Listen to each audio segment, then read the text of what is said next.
Yeah. So are you local to Iowa?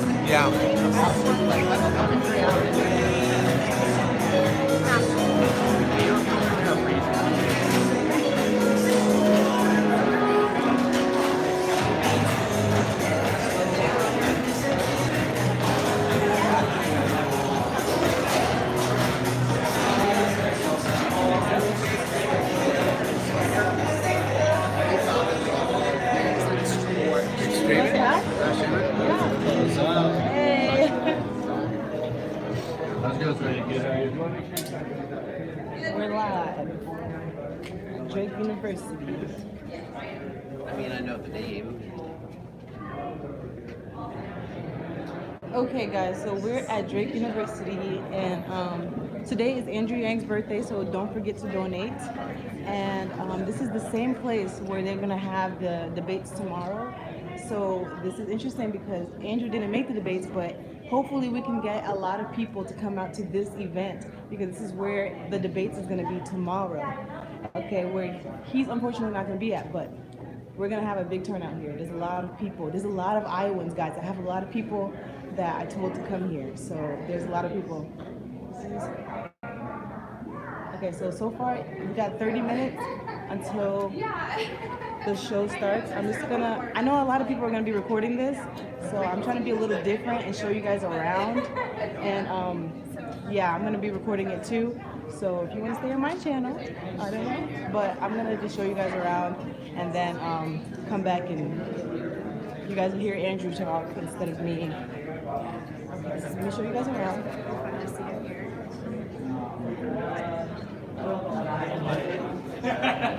You can give you some information if you like. It's not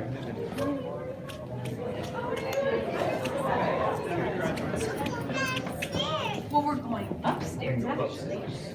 Yeah. Okay, so Drake University.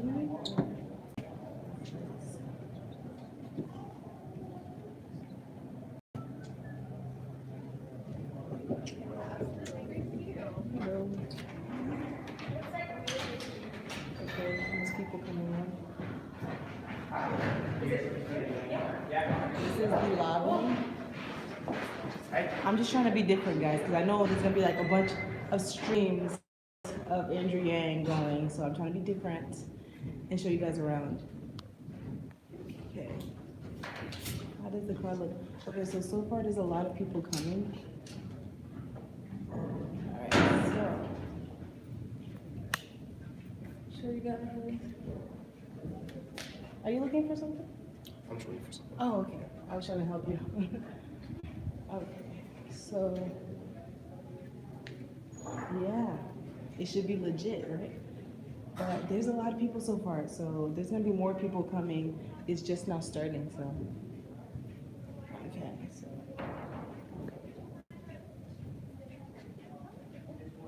Yang said it was going to be epic. Yeah, there's a lot of people. Like, you guys won't be able to hear me in a second because there's a lot of people. There's a lot of commotion, a lot of background noise. But I'm gonna just probably not talk because you won't be able to hear me. So, all right, I'm at Drake University for the event. Okay, so this is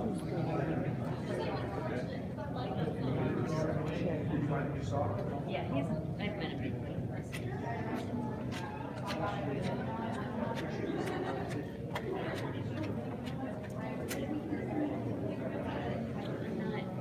How's it going? So that's What it. kind of Iceland, right?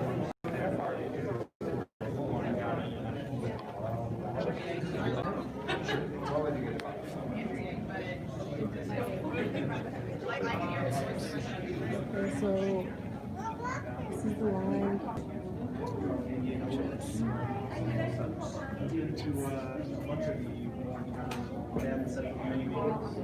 People are government is coming.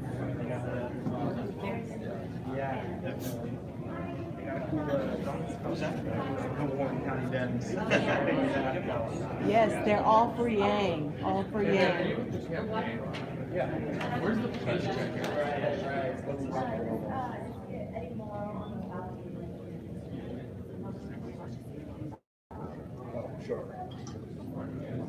This is all for Andrew Yang, guys. There's a line.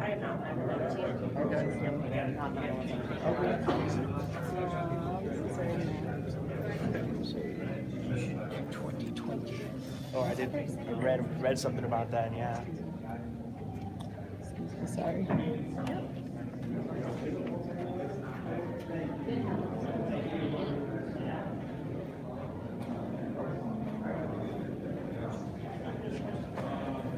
So there's a lot of people inside.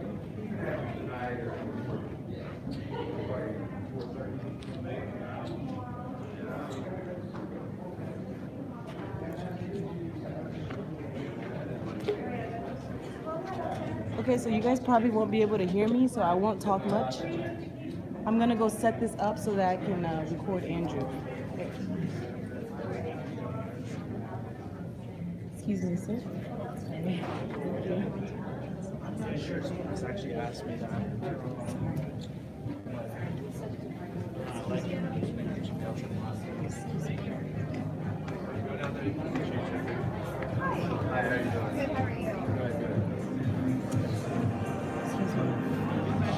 Down there? Your guy in the denim? All right.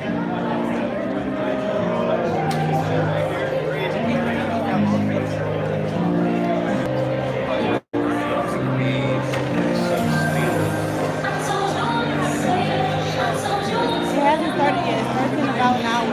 I mean, 30 minutes.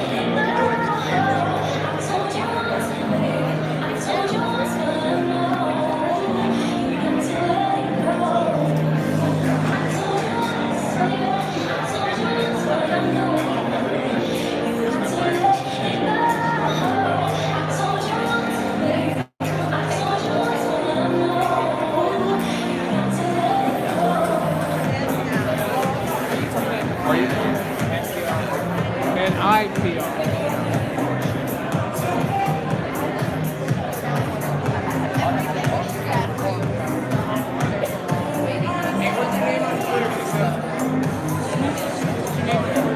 One second. What? What's your name?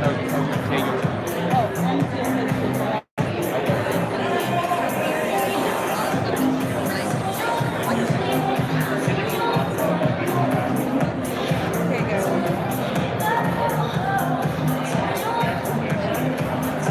I got it set up.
There are a lot of Yang Gang.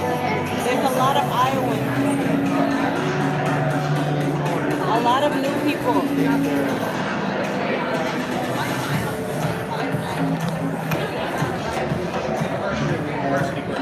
No, you just one second. Just the name of her title. She can't even get tickets.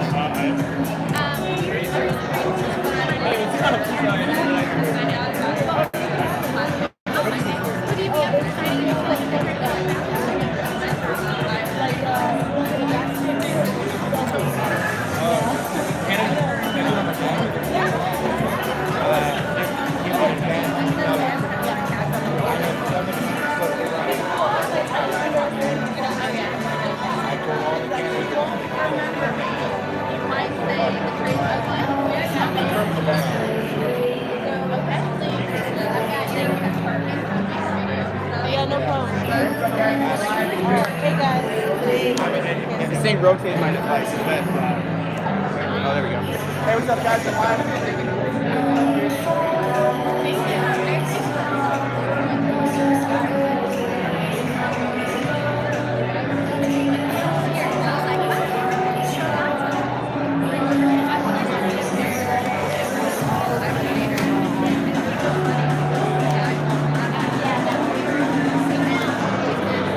Battery pack. Yeah, I gotta be prepared. I made too many mistakes in the past. It goes live and it just dies. I'm like, oh my god. It's a good investment. Yeah. I don't have the battery pack, but I got the memory. I know you do. Yeah, I'm going live, so I can just automatically post it. Oh, okay. Because I don't have space on my phone. Yeah. I've got, well, I've got 500 gigs. Wow, what do you have? Huh? What do you have? Isn't that a lot? That's a lot. That sounds like a lot. Samsung are usually really good with space. Oh, I think it's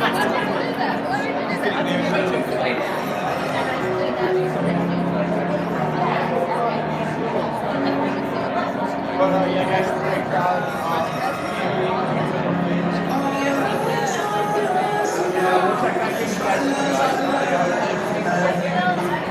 So, are you vlogging it? yeah. It's like a live stream. So for people outside of the country that follow me now, they can watch live. Yeah. There's people from around the world that watch it. I know how to operate the phone, and that's about it. Yeah, that's good enough. Yeah. I've been doing a lot of it. I do a lot of music. I download a lot of music. I'm recording all of my LPs. I got 833, 200 of the big band 78. Hey, look. Technology is advancing very quickly. It's hard to keep up. Yeah. If it helps any, I just learned how to use a QR code. I found out you can just take a picture of the code and then it looks positive. I thought that might be a should know that. That's how she Good to see you too. Finally. Pleasure to meet you. My phone has QR code on it. Yeah. Oh, wow. Yeah, I give my love. Oh, we're live? Hey, guys. We have been killing. Dude, so we're knocking on tens of thousands of doors across Iowa. We've been averaging like 7,000 or more. The other day, a staffer told me that 9,600 people knocking on the door across Iowa. Yeah, that was Friday. Yeah. So literally over the course of James month, we're knocking on tens of thousands of doors. We easily got to be at the $40,000 mark at this ratio. And we got the rest of the month, guys. Get to Iowa. Yang Week is a real deal. Humanity Forward. Hit up Humanity Forward. They're helping you here. They want you to be here. They got over $20,000 in funding. They're matching up to $400,000. They got a lot of funding, guys, to help you get here, support you while you're here. Come and knock on doors, guys. Me and Lisa have been knocking on doors all month so far. We've been after all month. And we can win Iowa, guys. This is real. Like, I love it. And they're skyrocketing since they started I go to school here. And we're just finding like a lot of Iowa teams that we can really win this, guys. Get out there again, get come back.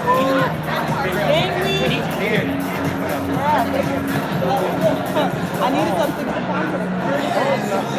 They picked the time. No, so I'm only in ESPN here. Yeah, let me see. Alright, so I have to do this like an awkward way. And I go say hi to somebody. Supposed to be and then changed it. It says low, which is just like a terrible. And then, I mean, like it's easier to set up, I guess, but it's just like logistically, like you can't fit it. Right. It says those things in here. Do you know what time it is? Yeah. 5:46.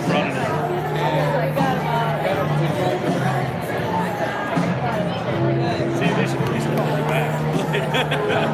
This is how Andrew Yang dance. Andrew Yang dance. I was meditating for a couple months on Childish Gambino. Like this needs to happen.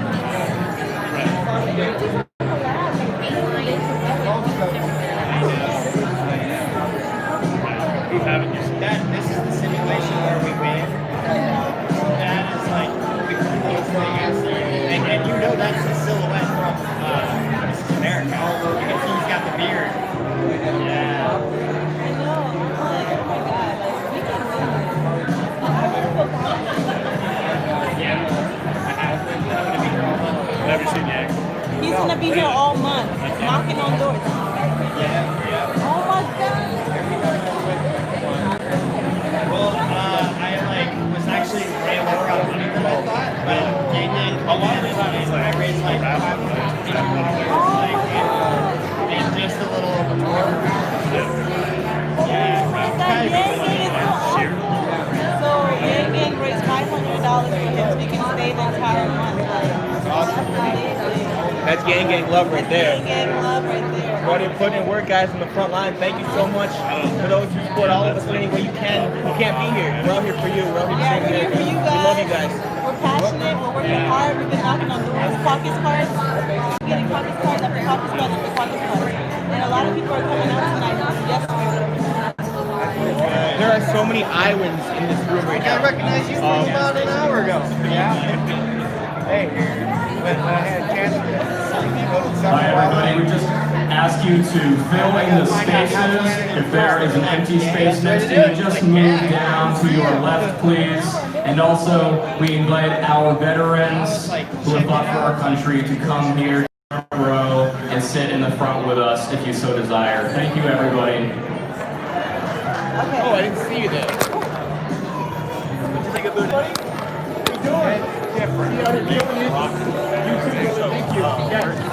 He's got a lot of back down.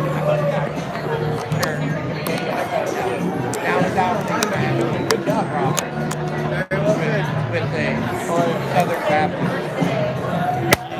It's gonna be interesting to see how this whole race shakes Big out. Wolf, vote for Andrew Yang. Also, I was just on, I think it was CNN, they were doing a live thing, standing there with the sign. Really? Just like, Oh, like yay. photobombing. Hey guys, at this point, Andrew Yang is bigger than the debates. Like we just got the Dave Chappelle endorsement, Childish Gambino, everybody. This place is filling in. It's going to be standing room only. You guys have got the February debate. We just hit 5% in Iowa. We're growing massively. I can't wait to see the next polls that finally come out. We're going to be in double digits, guys, come February. Like the ground game is working. It's huge. Nobody has a ground game like Gang Gang here in Iowa, guys. We got people all over the world coming here to campus, man. Denmark, Asia, Australia, everywhere. Like Germany. I met a guy from Germany. Ireland. Yeah. So there are people from everywhere, guys. Again, get to Iowa. Even if it's one day, come to Iowa. Like just one day knocking on doors. And the phone bank. Yes, if you can't come to Iowa, phone bank, text bank. Just a conversation. Think about this. You want to know how they feel when they're filled out the right. They say, hey, I'm very passionate about anything. I want to drive that station to the One London. be I yourself. forgot about London. Like basically be yourself, speak from heart to why you support anything. I used to start out like that. I literally go up to the door and be like, hi, my name's Emilio, I'm a volunteer at the NGA. I've never done anything like this before, but I really believe in this guy. Can I please have a couple minutes of your time? Like be humble. That's what I do. I'm like, yeah, I flew all the way from North Carolina for this guy. I'm passionate about it, and they listen. I always expect you to talk to them about elections during. How you doing? All of you are decked out in there. Are any of you available to commit the caucus day shift or the weekend before caucus? I will be in. I'm from Minnesota. I will be here as a. I don't know the age, and I'll just call like a supporters. But I'm from Minnesota, so I won't be actually in the caucus per se. Right. I know. But are you going to be able to volunteer? Yes. How many people are here? You got a Right. pen? We have 10 minutes before it starts. Okay. 10 minutes. And look how many people. Fill out one of these. I'd love to. Felix, report to the press area. Felix, report to the press I've got a area. pen. I'll take another one of those out of there. Thank you.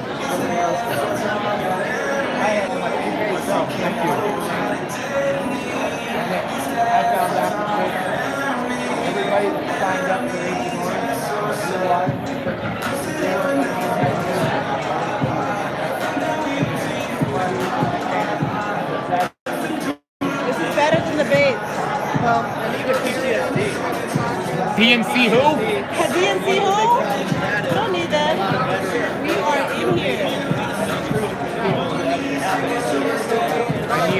can't find out.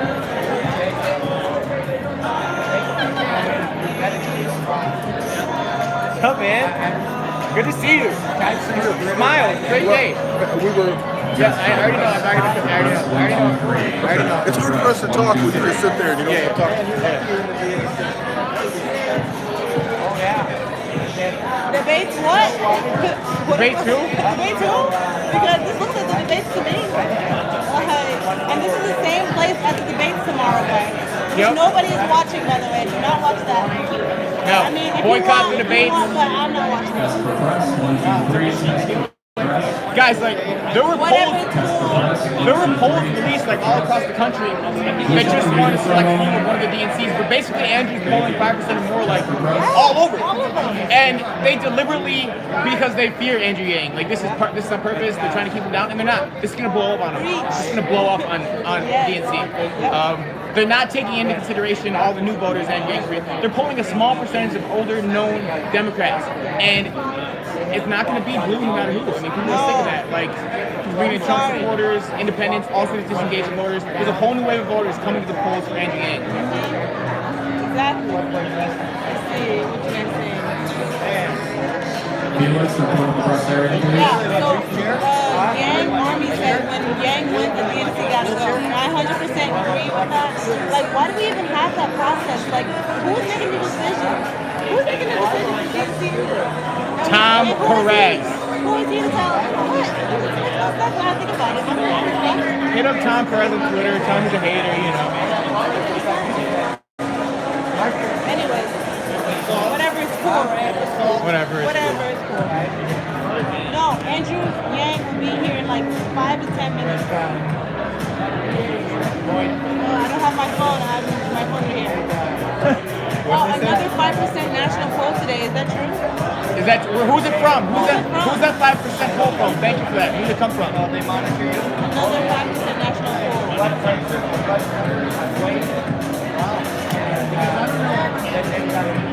Wow. What? I know. You see how they're starting to poll after the 10th? That was deliberate. Now they're doing polls. Good, because we're gonna make the February debates like nothing. It's gonna blow up. We're gonna make them look stupid. I promise you. Yeah, I this promise group you. is cracking up. Like, There are a lot of Iowans. The majority of this room is real Iowans. Like there's this new Yang up front. I'm here to document. We're gonna document. The entire room is full of real Iowans. Thank you, brother. That's all. Okay. I already scanned the entire room. People are starting to think I'm See you at weird. Caucus Day. I'm just kidding. I'll do it again. Alright, ready? If I don't come back and get that, turn it in. I got a small Nikon. I like the old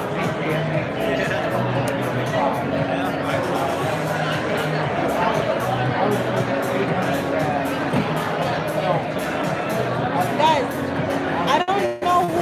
Hold on. I don't know who is Iowan and who's not Iowan. I don't know how you want me to determine that. Like, I don't know. But if I know they're Iowan, they're standing up, I'll definitely give up.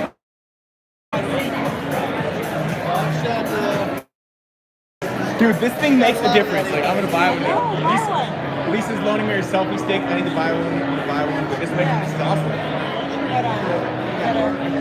Oh, so I plug this in my phone and then that works. Not that you need it. And you check. What's this button for? And it works. Oh,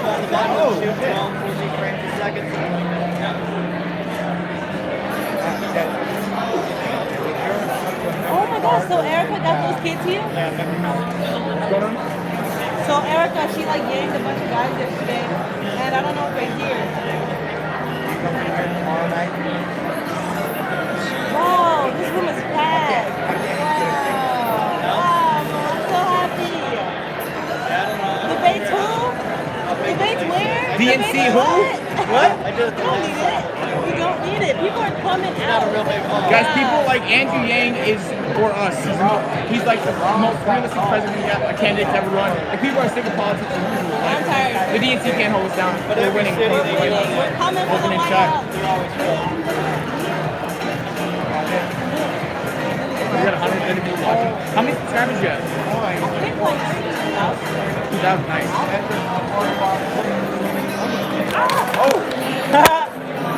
Sorry, guys. Hey guys, go check out my YouTube, Humanity First TV. My name's Amelia Medina. Check it out. Yeah. It's a lot of it's logistics because they want to control it. No, I hope it doesn't freeze up because I was like really bad with my Just make a still face. Maybe. Basically, you're turning Make into it a think about, broadcast. make it think about.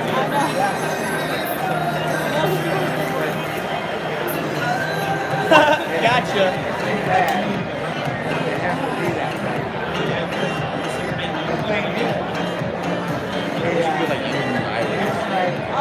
I know they know, yeah.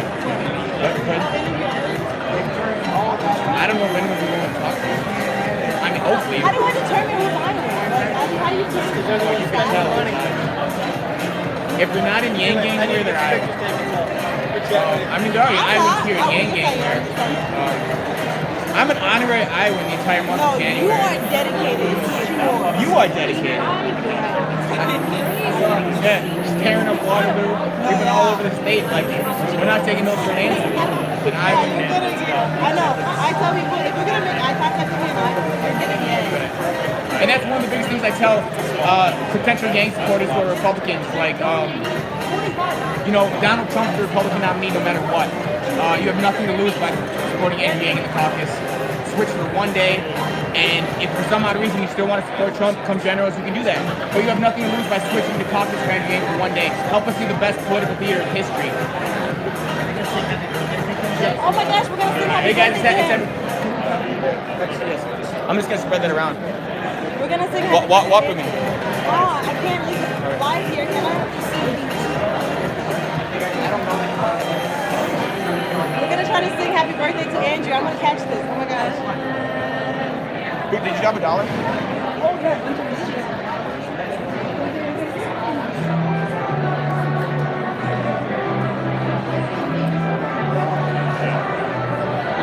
Yeah, so thanks guys. So yeah, undecided voters decided to come here on their own will. Nobody forcing them to come here. So they're interested, they like Yang, they just want to know more.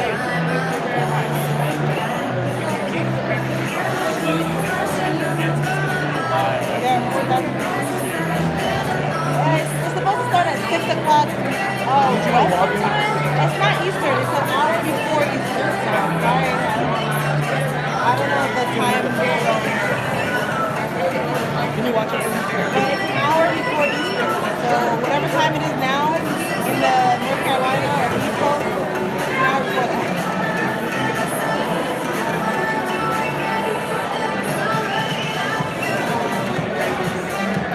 Guys, I want to go around with my camera, but I'm scared that I'm going to miss it when he comes in or something. So I don't want to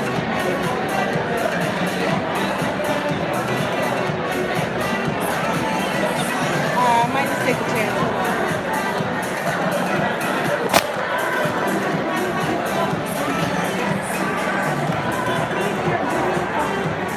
I'll be right back. Okay, so...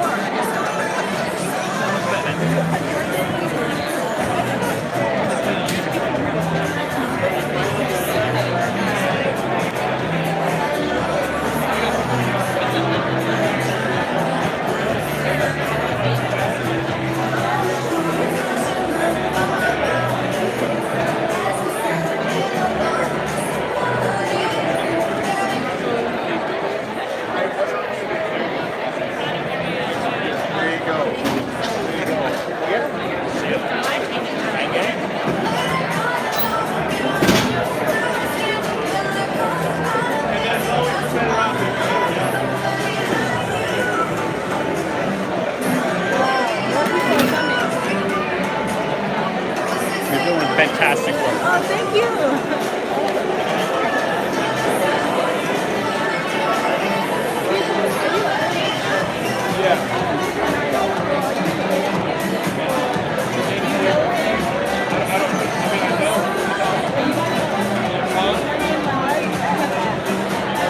Do you mind being on my live? Okay, so you're Irish, and you know Andrew?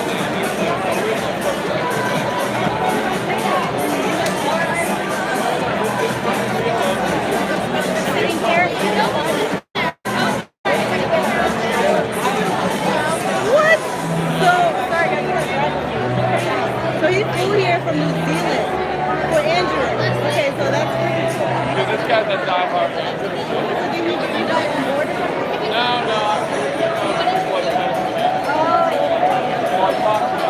That's all I talk He about. always says, I wish Andrew Really? Yeah.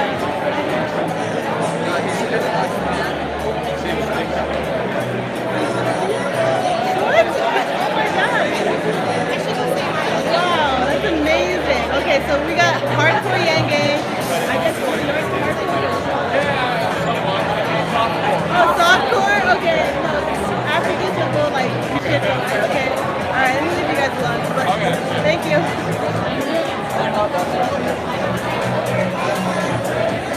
Wow, he flew here just for this event from New Zealand. What? And his island friends are the ones that's like bringing him to this event. That's crazy.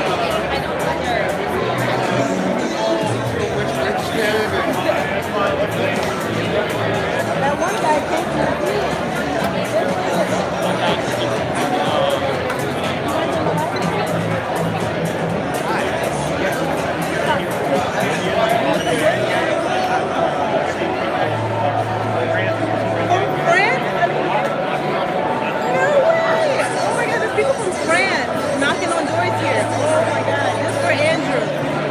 See the national support? We're taking advantage here in America. It's everywhere. Once you get in America, yes. High five. I gotta give you a high five. Give you a high five. Thank you. Wow. I'm shocked myself. I came from North Carolina and I thought that was a big deal. People are coming from around the world. Like, wow. This is not some doors to the Bible. France, New Zealand. Oh my God. What's up, guys?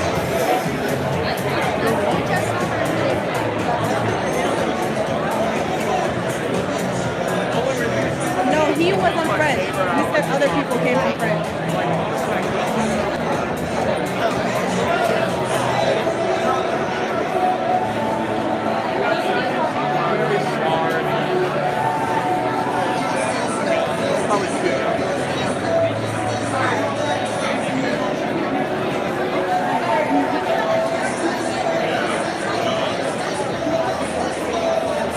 I know, right?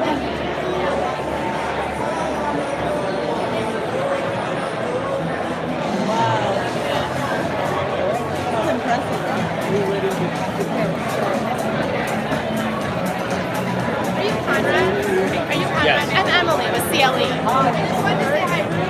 Yeah, people from around the country get it. They get it.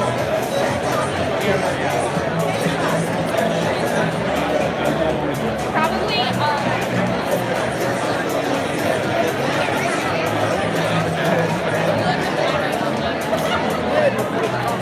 Hello.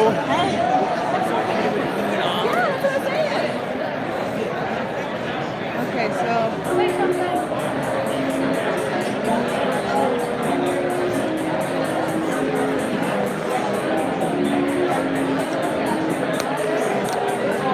yeah, they're gonna need more chairs.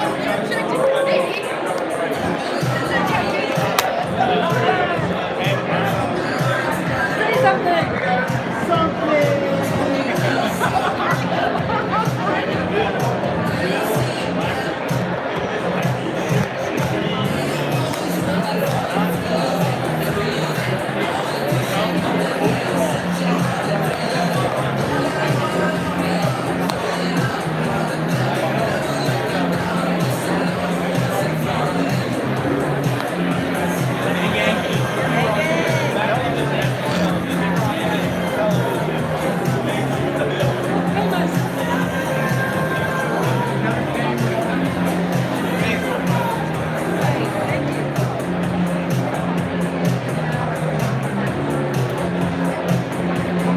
This is beautiful.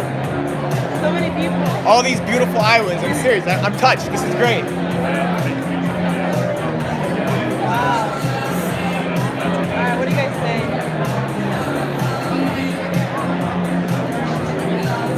It's supposed to start at 6. What time is it?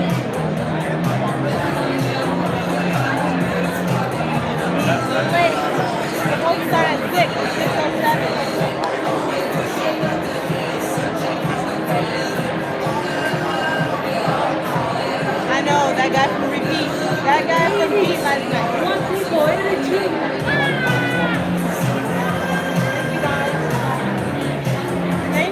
is my dream, guys. That's dope because I know there's a bunch of different people going live, but you chose to go and watch mine.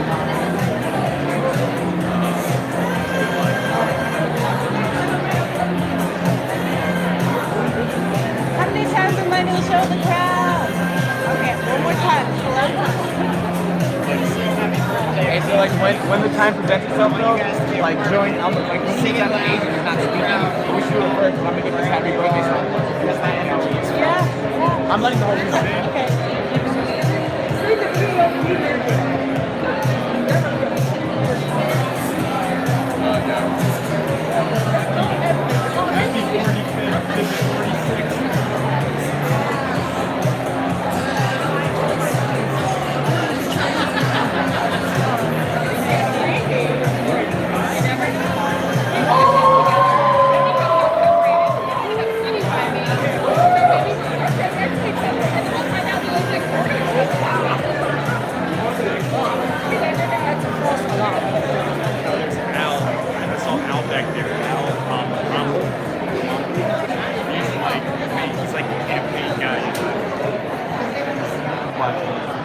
What time? When are we going to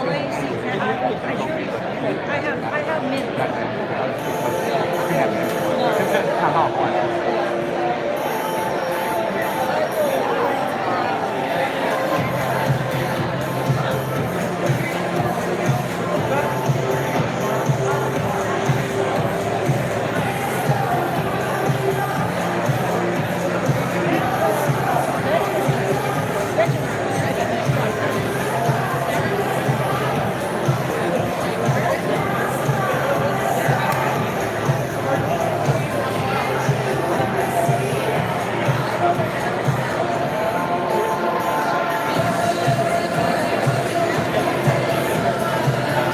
What time is it?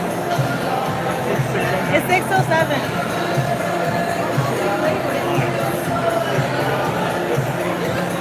Yeah. Will's got it. Great. We're about to start.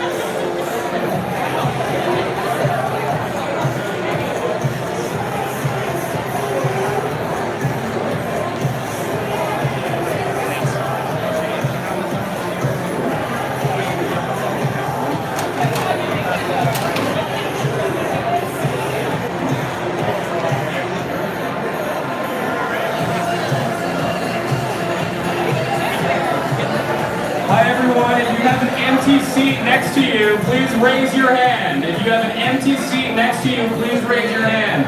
Keep that hand raised for as long as possible. If you don't have a seat and want to sit, go to someone with their hand raised. It is very packed in here. We are so happy to have you. Thanks everyone.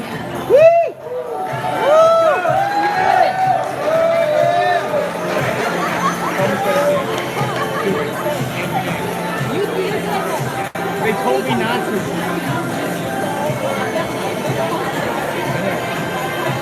Andrew, if you're watching, I gotta do it anyway.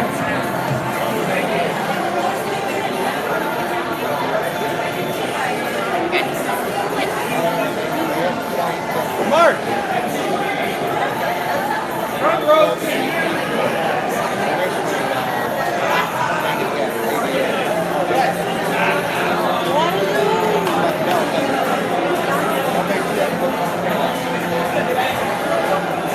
I'll bring it back when you want.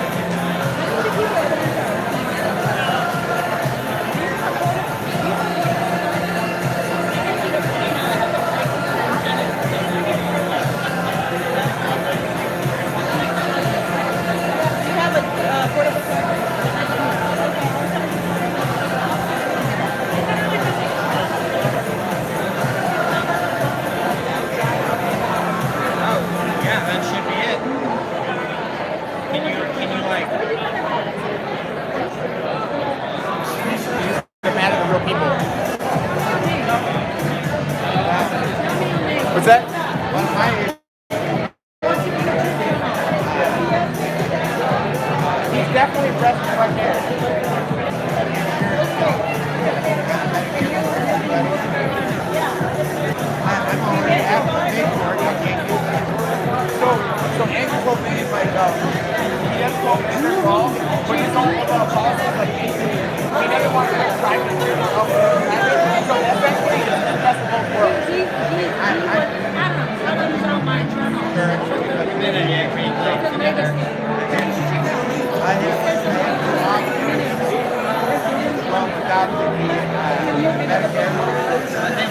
real.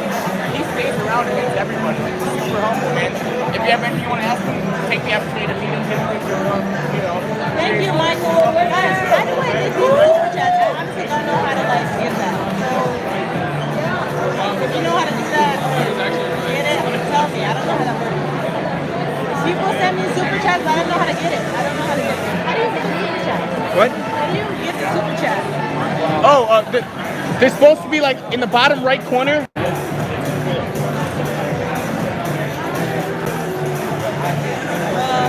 I put it on Do Not Disturb.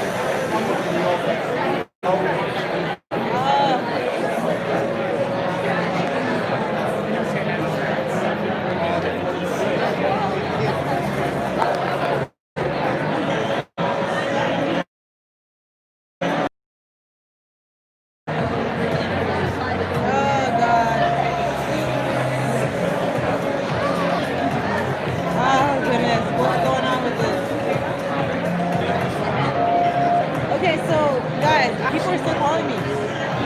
How do you make your iPhone to where people don't call you?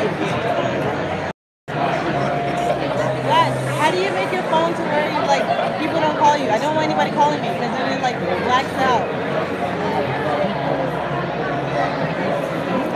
How do you? Okay, I keep saying this. How do you make the iPhone so people don't call you? Because I put on Do Not Disturb, but people are still calling me. I put on Do Not Disturb. How the heck are they calling me? Because that's why I blacked out. I don't want them to call me.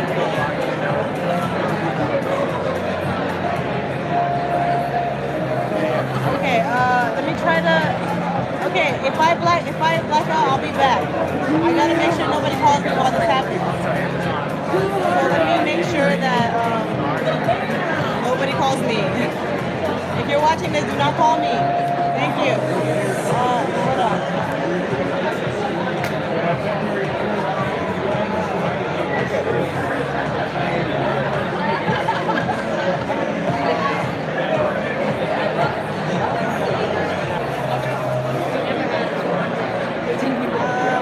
Okay, so settings do not disturb. I could have sworn I went under sleep mode.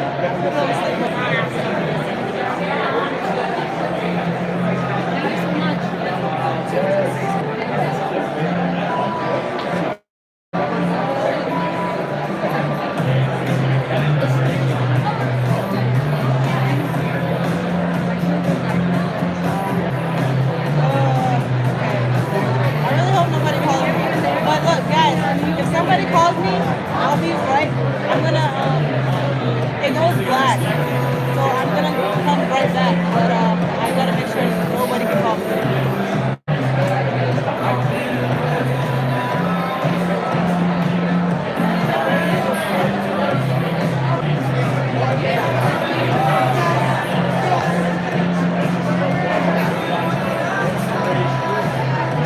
Test.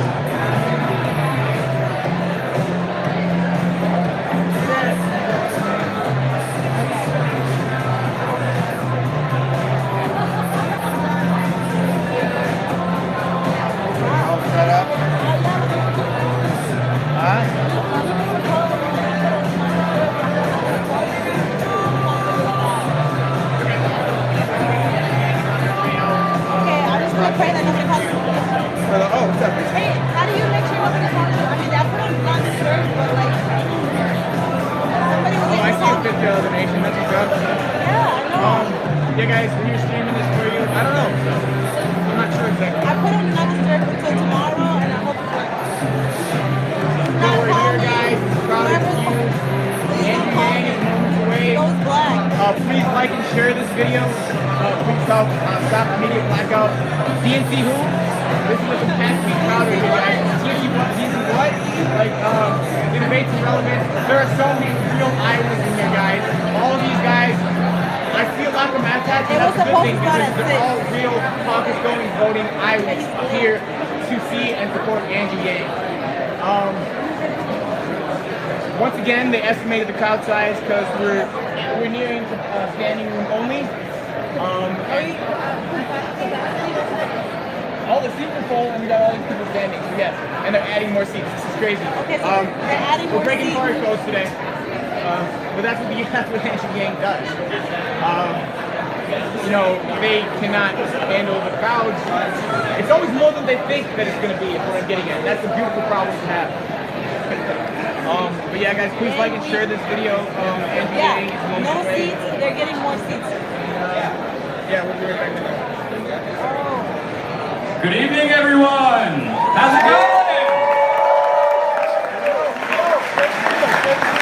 Thank you for coming tonight. Can I get a big round of applause for Andrew Yang? You're going to see him real soon.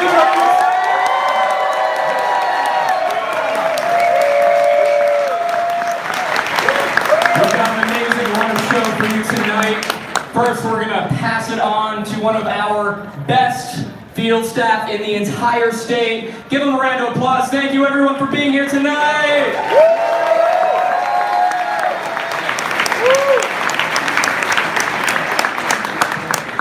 Hey everybody, it is so good to see you.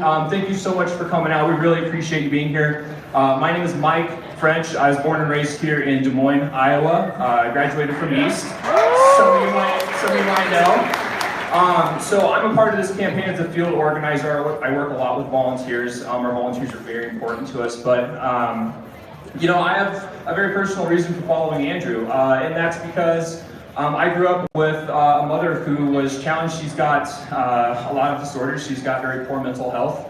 And unfortunately, the world today just doesn't capture the kind of work that she put in to raise me. She was a single mother from other people in similar situations, but that's my personal reason. That's why I'm here. That's why I back Andrew. Show of hands here. How many people here? Perfect. That's what I like to see. How many of you are getting curious?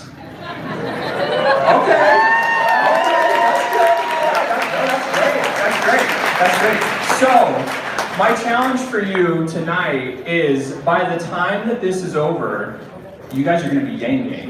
You are going to get to hear from Andrew Yang tonight. It's going to be phenomenal. And just to let you know, again, we really appreciate you being out here. It's cold, we understand, but you guys made the drive out here, and that's incredible. So, show of hand again one more time. Where's my Yang Yang at? With your hands raised right now, keep them up, keep them up. Are you committed to getting Andrew Yang where he needs to be? Yeah! We got a lot of volunteers in the room. Keep those hands up. Keep those hands up, because we want you to volunteer. We have organizers in the room around here. If you see them with their hands up, please go to them, talk to them, make sure that we get them scheduled. You guys are the reason that we are able to do what we do as organizers. Each and every one of you is invaluable, and we appreciate all that you do. So without further ado, I have the pleasure actually to introduce you here. She's a veteran. She works here in Iowa.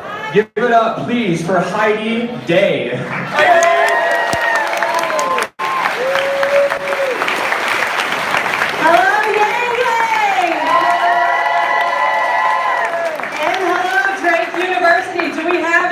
Students here. All right, as you guys know, my name is Heidi. I am Veterans for Yang. I'm also the Yang Gang envoy, because we just have cool job titles like that in this campaign. I have a funny story about how I even became Yang Gang. It was literally a mistargeted ad by the Yang campaign. I'm a South Dakotan, and they were trying to target Iowa, and they hit me. So I saw this ad, and normally in my Facebook feed, I'm hitting pause, I'm trying to scroll past, because there's important business on Facebook, what my mom and all that we're doing. My mom, the Trump supporters who are supporting Yang, by the way. Yes!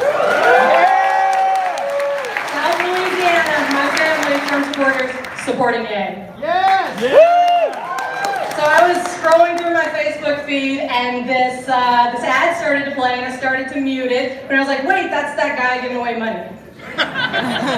So I stopped myself, I watched the video, and as most of you probably have had the same experience, I pretty much lost my whole weekend at that point, because I YouTubed Andrew Yang. And then I did what any normal person would do, and I stuck some giant decals on my Jeep and headed to Iowa.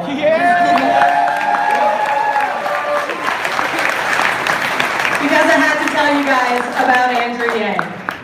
Yes. Drake students, this is probably, and I hate to put the pressure on you, but this is probably your first election, right? A lot of you, it's the first time you're voting. It's not enough to show up in November. You have to show up in February. Yeah! February 3rd. This is the most important election of your lifetime. And I'll tell you what, Donald Trump knows who the front runners are. He knows what he's up against, and he's not worried. Have you guys noticed? He's raising money. He's, overly confident, making fun of everyone like he usually does. And he has hit everyone from the top to the bottom, except for one person.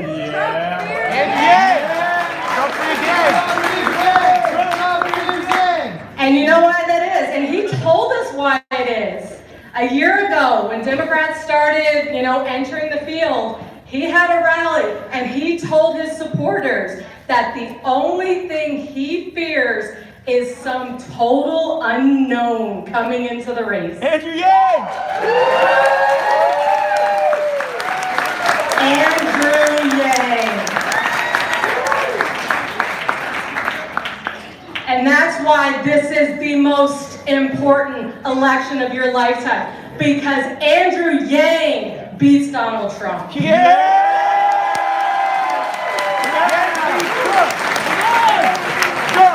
Yang beats Trump! Yang beats Trump! Yang beats Trump! Yang beats Trump! Thank you, Yang Gang. Beats Trump! Woo! All right, guys, without further ado, I actually have a very special guest up next. Some of you might have heard of him. He is our first recipient of the Freedom Dividend, and he's here to talk to you about how it has helped him and his family.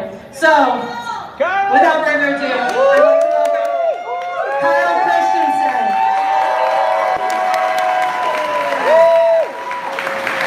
Thank you. So yeah, I'm Kyle Christensen. I come from Iowa Falls. And I'm going to tell you a little bit about how the Freedom Dividend has helped me help my mom. First, it's amazing to be one of the very few people in this country that can attest the immediate positive impacts the Freedom Dividend would have for everyone. I nominated my mom to receive the Freedom Dividend because she had cancer, and she's in remission now, but I was her caretaker. I still am. Mom became ill in August of 2016, just a few months after my dad's passing to glioblastoma. After some mystery and many weeks, we found out her illness was also cancer, multiple myeloma. I knew immediately I was going to make my mom's battle and recovery my own. I've been with her through every single appointment, procedure, emergency room visit, and surgery. Next will be a hip replacement, and then she will need a kidney. I'm going to be evaluated to see if I can give her one of mine so we can skip the up to 7-year waiting list and just get her better.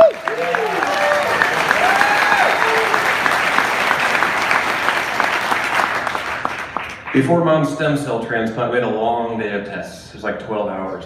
Every $10, $15, $20,000 test they can put you through, she had. The last test of the day was an MRI. It was also Mom's birthday.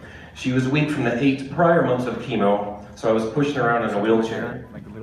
While waiting for that MRI, she got a call. She was fired from her job on her birthday. When she told me she was fired, it felt like the room chilled and a dark shadow came over us. I thought, what the hell are we going to do? This is how people lose everything. We didn't even know if she had insurance at that point. I hadn't been working much as Mom's needs increased, and we were both tapped out of any cash we had. Her house payment was already a couple months behind, and medical bills were coming in the mail every single day. As a result, I began selling any personal items we had to make ends meet. Mom was not prepared for any of this, as most Americans are not. Too many of us are overworked, underpaid, underinsured, underappreciated by the companies we work for, and undervalued by our own government.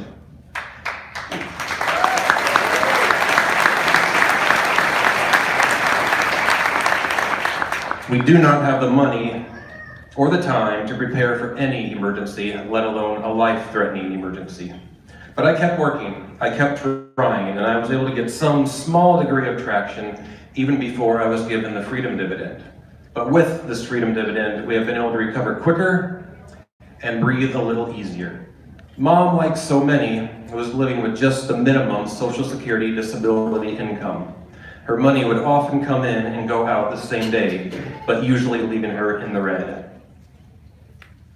Now she has this extra $1,000 a month, essentially doubling her income. She no longer worries about her top priority, making that house payment, and all the big critical bills are mostly current. This has trickled onto me too. Since Mom's no longer as dependent on me, I've been able to recover and reinvest into my work and hobbies again. This could be anyone's story. Take out our names and our problems and substitute your own. The biggest thing is the weight lifted off our shoulders. The last thing a person with a history of cancer needs is stress, anxiety, or depression. We have this cushion, there's security, and that just motivates me to work even harder to make things better for the both of us. Because when you're working so hard, but just getting further behind, you begin to think, what's the point? And you lose hope. Now, Mom and I have hope. With just one of us receiving the freedom dividend, we've been able to turn things around for both of us. I can't imagine if my whole town of Iowa Falls got it, the cash that would flow through the small businesses and the opportunities that would create. I look forward to the day where my family, my friends, and all of you feel that relief and hope too. Thank you, Andrew, for this bold and brave new vision for our country, and I will not stop working until you are our president, so that my reality and Mom's reality will be everyone's reality.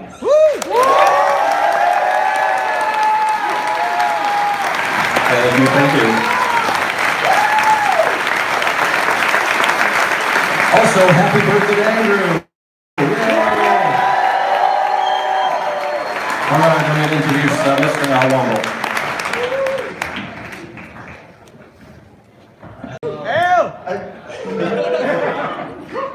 All right, ladies and gentlemen, one more time for Mr. Kyle Christensen, please.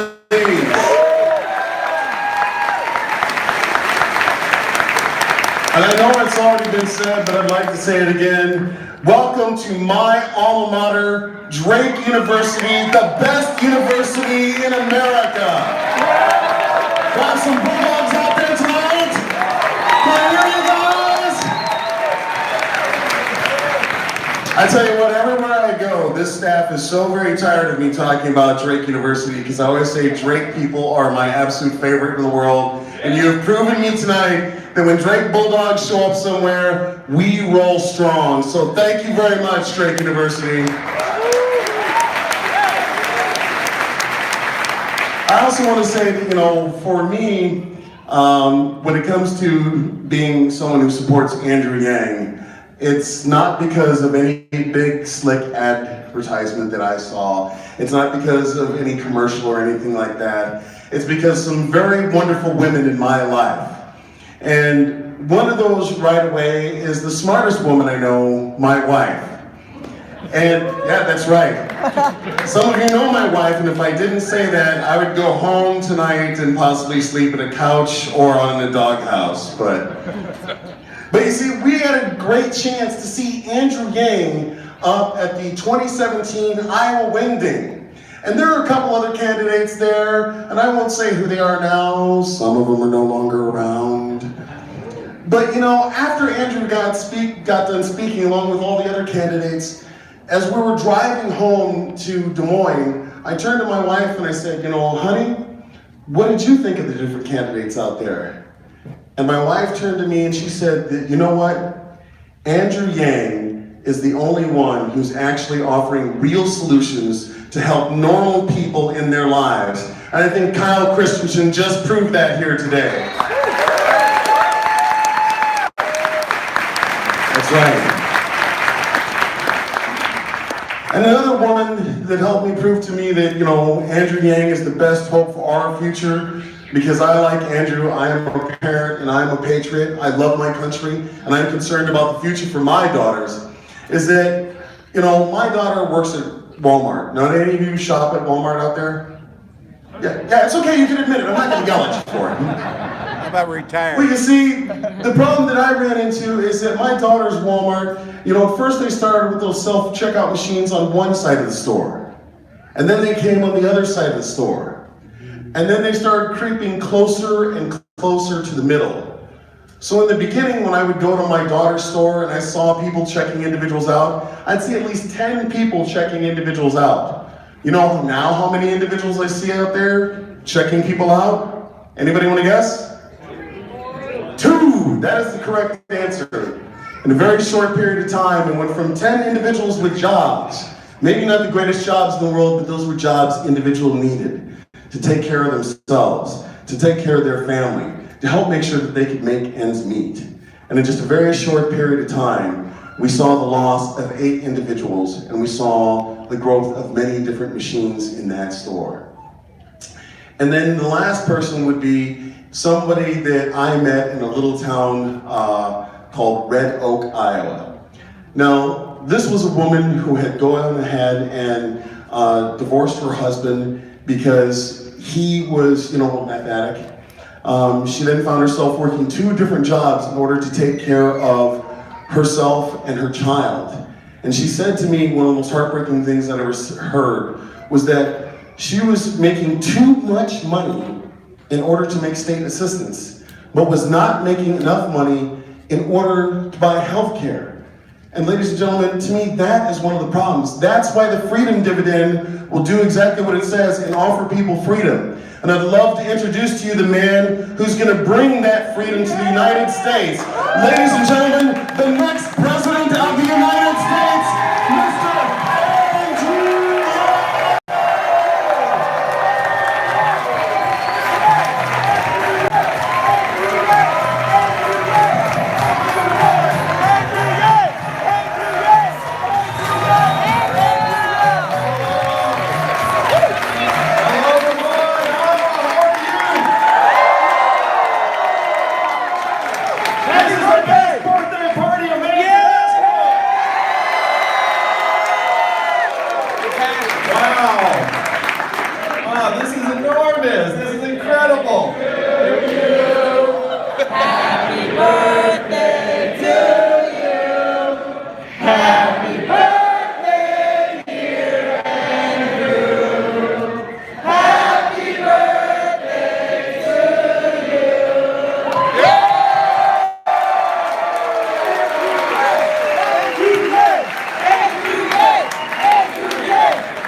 Tremendous to be back here in Iowa. I love this place so much because you all have the future of the country in your hands. And I'm happy to say most of you know this. How many presidential candidates have you seen so far this cycle? And it can be people that have dropped out. So that's like, this would be 5, this would be 4, 2, 10, 27, seen them all. 6. Oh, man, I didn't even know we got to 27. I've been pretty diligent about figuring out who's running, too. Why we all come to you to present our vision for the country and win your support is because of this outsized power you have. I did the math. Do you know how many Californians each Iowan is worth? 1,000! Yeah, 1,000 Californians each. So how many of us are here together in this room? I'm going to give a Trumpian estimate. There are 7,000 people here. Yeah! It's the biggest room anyone's ever seen. It's huge! This legitimately, I believe, is something like 600 or 700, which would be the equivalent of, gosh. I'm sorry. I'm doing some math. This will be fun. 1,000. That's something like 15 football stadiums full of Californians. That's the power right here in this room tonight. This is the power to actually change the course of history.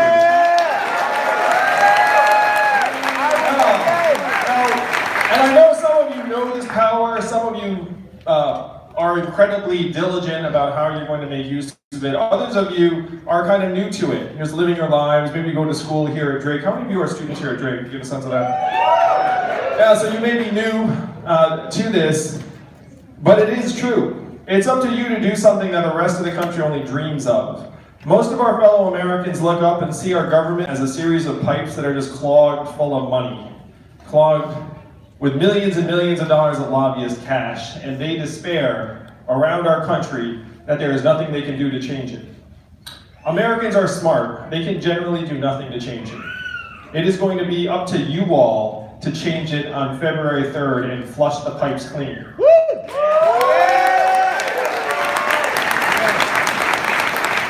Now, I'm not a career politician. Certainly, the conversations in the Yang household growing up were not, you're going to run for president someday. Like, that was not the message I got from my immigrant parents. My father got a PhD in physics from UC Berkeley. When I was a little kid, I used to think that everyone's dad had a PhD. So I would go and be asking kids, like, what's your dad's PhD? And then one of them would be like, here's what his PhD is in. And I was like, oh no, what did I say wrong? I started to learn. But we always had a very deep love of America in our household because my parents came here to find the American dream. And it certainly worked for me and my brother. The message we got was do well in school, get good grades, try and get a good job. So that's what I did. I went to law school. I became an unhappy lawyer for 5 whole months. I then left to start a business. How many of you have started a business or club or organization or mailing list? Raise your hand. So if you have your hand up, you know a couple things. Number one, it's much harder than anyone ever lets on. And number two, when someone asks you how it's going, what do you say? Great. Everything's always going great. My business too went great until it failed. My parents told people I was still a lawyer. But I was bitten by the bug. I worked at a small company again, and then another, and then another, and then I became the CEO of an education company that grew to become #1 in the US and was bought by a bigger company in 2009. 2009 was a very tough time in a lot of the country. How many of you were here in Iowa 11 years ago? And do you remember the financial crisis? How was it here in the Des Moines area? It was great, he said. I was at an event earlier and I asked this question and this 14-year-old boy said it was really, really hard. And I looked at him, I said, how would you remember? You were 4 years old at the time. And he said, well, my family had to sell our house, so I remember. It was a really tough time in so much of the country, and I had some insight, I thought, into why our economy crashed 11 years ago. It was because so many of the wannabe whiz kids I'd gone to college and law school with had gone straight to Wall Street and come up with mortgage-backed securities and financial derivatives and these exotic financial instruments that had helped crash our economy. And I thought, well, that's the opposite of what we should have people doing. So I decided to try and change it. Now, how many of you all work at nonprofits now? How many of you volunteer at a nonprofit? You all should just raise your hand to that second one. That one's pretty much like, are you a nice person? Well, yes, I am. There was that one time. So, and this is where my wife Evelyn starts to come in because I went to her. I was a pretty normal guy when we met. I was working at a small company. And I come home and I'm like, hey, I want to quit my job and start this nonprofit to help train entrepreneurs to create jobs around the country. And so how do you start a nonprofit? The way I started Venture for America was I founded a 501c3, I put some of our savings into it, and then I started calling rich friends with this question: do you love America? The smart among them said, what does it mean if I say yes? And I said, at least $10,000. And then 12 of them said, it wasn't even my birthday either. I was like, and then 12 of them said, I love America for that much. I was like, I thought you did. So we start with a couple $100,000, it grows and grows. Eventually, over 7 years running this nonprofit, we helped create several thousand jobs in 15 cities around the country. Thank you. It was so successful that I was honored by the Obama administration multiple times, so I got to bring Evelyn to meet the president. My in-laws were very excited about me that week. They were like, she did all right, check out the pictures. But during my 7 years traveling the Midwest and the South as CEO of Venture for America, I saw so many parts of the country I had not seen before. How many of you grew up here in Iowa? How about the Northeast, like me, the East Coast? West Coast? South? So I had never been to Missouri or Alabama or Louisiana or even Ohio prior to running Venture for America. And I was staggered by the gulf between regions of this country. where if you fly between St. Louis and San Francisco, or Michigan and Manhattan, you feel like you're crossing decades and dimensions and ways of life and not just traveling a few time zones. But I was still stunned when Donald Trump became our president in 2016. You all remember that night well. How did you react when Donald Trump won? Tears, disbelief, shock, disbelief. Someone said bourbon. To me, it was a giant red flag where tens of millions of our fellow Americans decided to take a bet on the narcissist reality TV star as our president. And even if you reacted with shock or dismay, we all have family members and friends and neighbors who celebrated his victory. And I know that's the case here in Iowa because he won Iowa by more than 8 points. And this is a purple state. So if you were to turn on cable news that night, or really any night since then, why would you think that Donald Trump won and is our president today? Russia, Hillary Clinton, Facebook. So I heard Russia, Hillary Clinton, DNC. So relevant.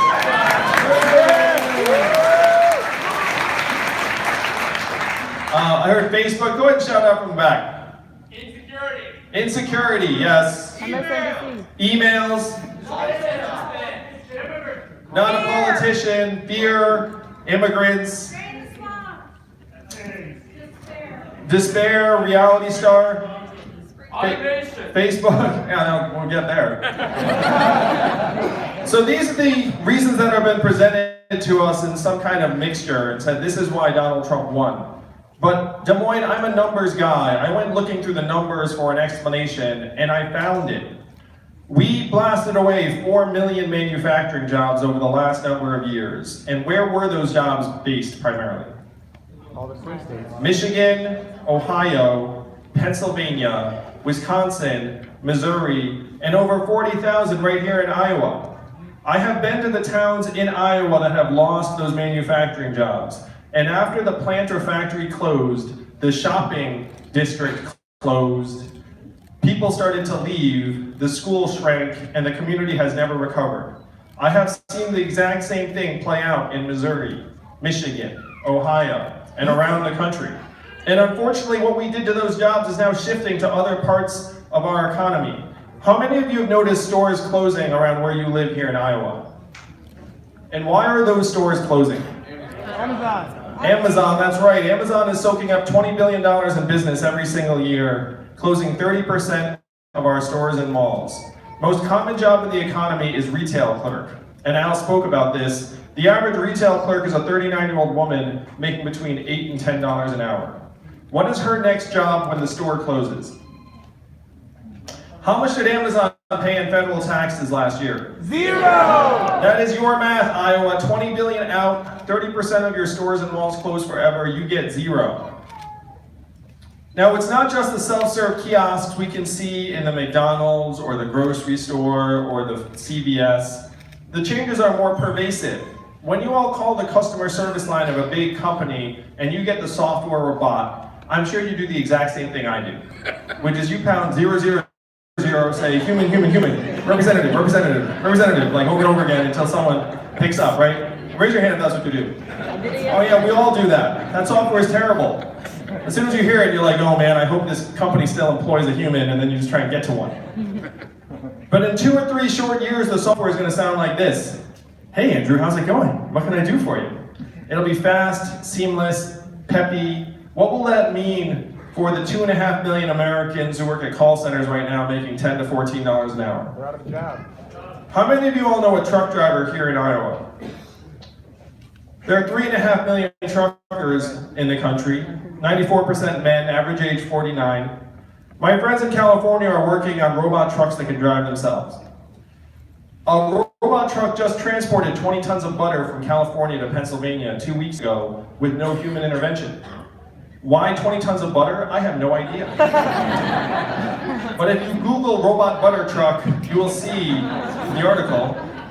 And then at the end of the journey, there was a giant stack of pancakes in Pennsylvania. No.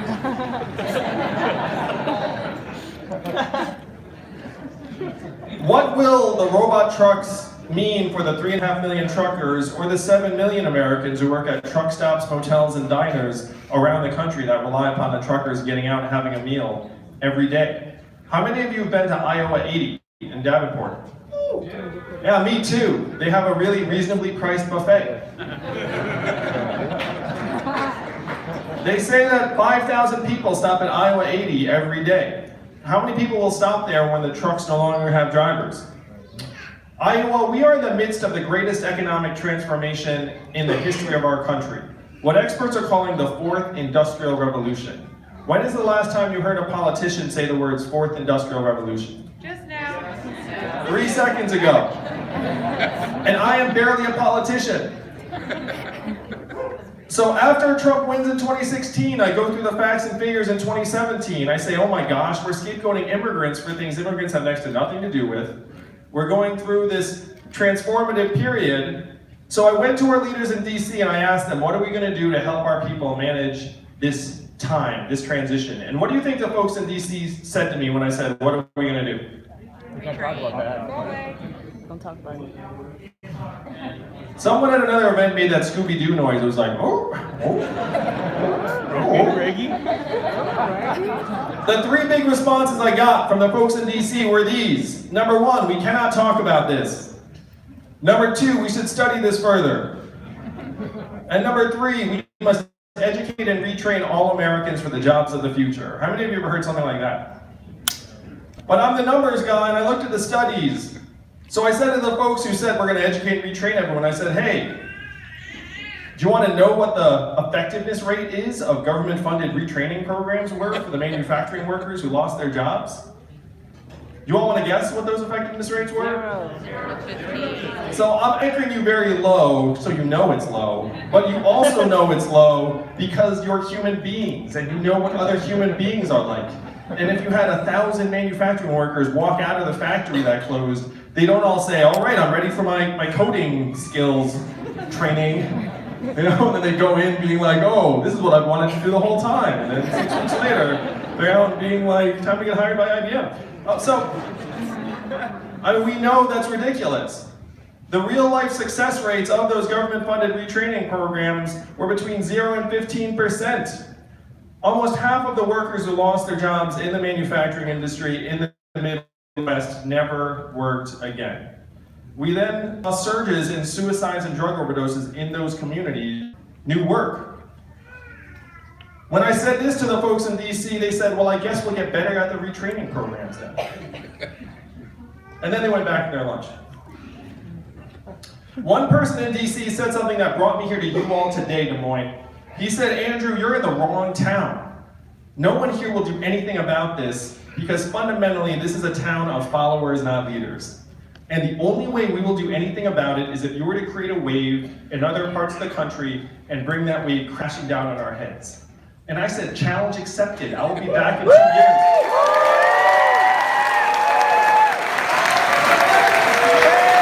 So that was 2 years ago, Iowa. And now we are 3 weeks away from the wave.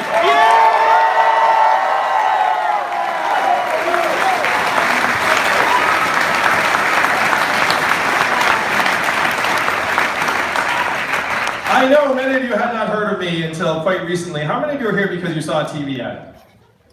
Not many of you, wow. We spent a lot of money on those ads. It's actually quite upsetting. It's actually fun. I prefer when people find out from, you know, from some other, like, from other human being, ideally. Facebook. This campaign is about taking hold of our government that has now just been completely overrun by the corporate money and return it to us.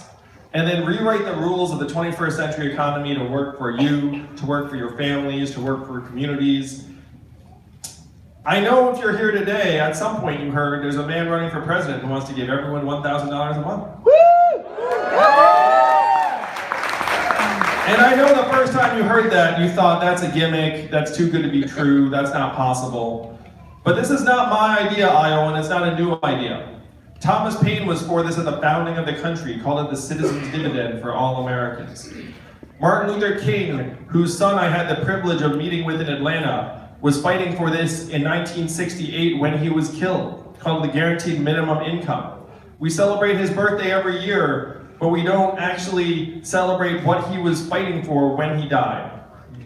1,000 economists, including Milton Friedman, one of the fathers of modern day economics, endorsed this plan in the 60s. It was so mainstream it passed the US House of Representatives twice in 1971 under Richard Nixon. The Family Assistance Plan would have guaranteed every American family a certain level of income. And then 11 years later, one state passed a dividend where now everyone in that state gets between $1,000 and $2,000 a year, no questions asked. And what state is that? Alaska! And how do they pay for it? Oil! And what is the oil of the 21st century? Technology! Data, technology, AI, self-driving cars and trucks. A study just came out that said that our data is worth more than oil. How many of you saw that study? How many of you got your data check in the mail last month? If our data is now worth billions of dollars a year, who is getting all that money? Google. Amazon. Facebook, Amazon, Google, Apple, and the trillion-dollar tech companies that are paying zero or near zero back into our country. Do you see how this is working? You have this sense that we're being sucked dry because we are being sucked dry. And your kids feel like they have to go someplace else to access the kinds of opportunities they want. How many of you are parents like me and my wife Evelyn? If you have your hand up and you're a parent, you had this sinking feeling at some point in the last number of years that we're leaving our kids a future that is less stable, less secure, less prosperous than the lives that we have led. You know why we feel that way as parents? Because it is that way. If you were born in the 1940s in the United States of America, there was a 93% chance you were going to be better off than your parents. That's the American dream. Brought my family here. If you were born in the 1990s, which I see as many of you, you're down to a 50-50 shot, and it's declining fast. This is why Trump won. This is why people feel insecure about the future. It's because we're smart. It's not just climate change, it's that things are falling apart by the numbers. We have to build a trickle-up economy from ourselves, our people, our families, and our communities up. We have to make the machines work for us instead of all working for the machine. Yes. So this is what you can all make happen just like that in 21 days. That's why I love being here. It's because of this power that you have. You can take this vision of a trickle-up economy to the rest of the country and it will take off like wildfire. I just came from New Hampshire and they're waiting for it so big time. They're like, you know what the third party of New Hampshire is? It's libertarians. And they love the freedom dividend. It's half named after them. Yeah! If we get you our fair share of every Amazon sale, every Google search, every Facebook ad, eventually every robot truck mile and AI work unit, we can easily afford a $1,000 dividend for every American, particularly because the money does not disappear. Where will it go after it is in your hands? Back in the community. How much of it would stay right here in Iowa? Most of it. Most of it, not all of it. You might get your own Netflix password. But most of it would go to nights out and car repairs you've been putting off and daycare expenses and Little League signups and local nonprofits and religious organizations. It would make us stronger, healthier, mentally healthier, more trusting, more optimistic. We can get the boot off of everyone's throats just like that. And we have to do it because we're in the midst of this historic transformation of our economy that is pushing more and more of us to the sideline. We're getting these messages all the time about how great things are, and you see them, I know you do. Corporate profits, record high. GDP, record high. Headline unemployment, looks great. But how many of you know that also at record highs in this country right now? Stress, anxiety, depression, financial insecurity, student loan debts, even suicides and drug overdoses. Suicides and drug overdoses have gotten so bad that they have brought our life expectancy down for the last 3 years in a row. Do you know the last time America's life expectancy declined 3 years in a row? Spanish flu. The Great Depression is a great guess. It's a little bit earlier than that. It's the Spanish flu of 1918, a global pandemic that killed millions. You have to go back a century to find a time in America where our life expectancy started to drop like this. This time it is dropping because suicides and drug overdoses have each overtaken vehicle deaths for the first time in history. For context, it is highly unusual in a developed country for your life expectancy to ever go down. It ordinarily just keeps going up because you're getting richer, stronger, healthier. But not in the United States of America. It's gone down and then down and then down again. So if corporate profits are going up and life expectancy is going down, which do you listen to? We know which one DC is listening to. DC can barely see people in life expectancy. DC can just see the dollar signs. Do you all know that Washington, DC today is the richest city in our country? What do they produce? Nothing. Bad decisions. Politicians. No one knows, but business is awfully good. We need to have term limits for our members of Congress so they go to DC.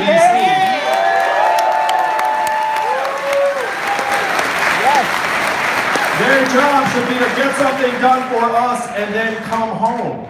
Their job should not be to crouch there for as long as possible and be like, ooh, let me stay here a little while longer. As your president, I will do the people's business for 8 years and then you will never hear from me again.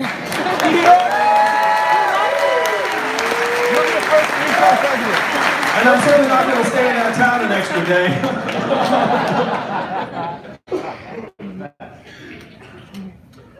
Donald Trump said he wanted to drain the swamp, got a lot of support from many people. I want to do something a bit different. I want to distribute the swamp. Now, what does that mean? Why do we employ hundreds of thousands of employees in the most expensive city in our country? Wouldn't it make more sense to move some of those jobs to Iowa, Ohio, Michigan, Missouri? We'd save billions of dollars in costs immediately. And I would argue that the decisions that our regulators make would improve because they'd actually live someplace normal instead of in DC where they're just talking to each other all the time.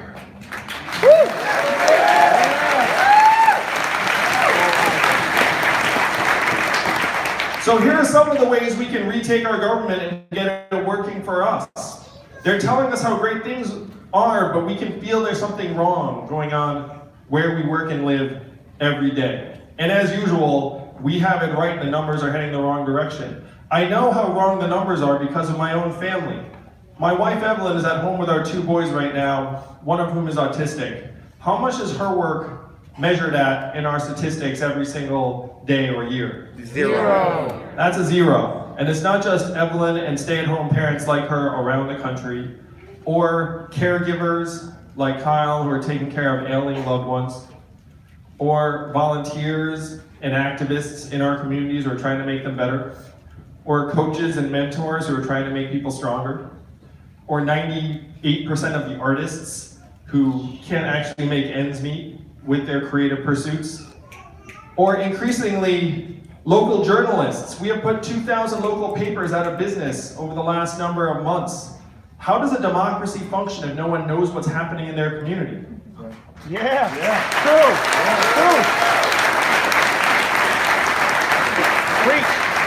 These are the things that we claim to value most. Our families, our communities, our democracy, but we are allowing them to get zeroed out one by one by one. This is what you all must change in 21 days. As your president, I will go to our Bureau of Economic Analysis and say, hey, GDP, 100 years old and really out of date. Robot trucks will be very good for GDP and corporate profits. They'll be very bad for a lot of people. So instead of following this measurement off a cliff, I will modernize it to include our own health and life expectancy, our mental health and freedom from substance abuse, student loan indebtedness and affordability.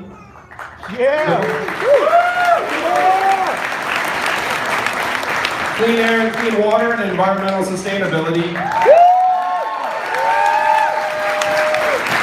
The proportion of Americans who can retire in quality circumstances. These are the real measurements of our progress. And as your president, I will report them to you every year at the State of the Union. I'll be the first president to use a PowerPoint deck at the State of the Union.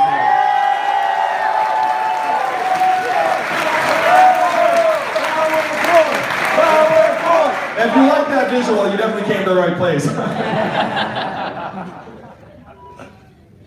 We have to get the measurements right to actually solve the real problems that are plaguing us that help get Donald Trump elected.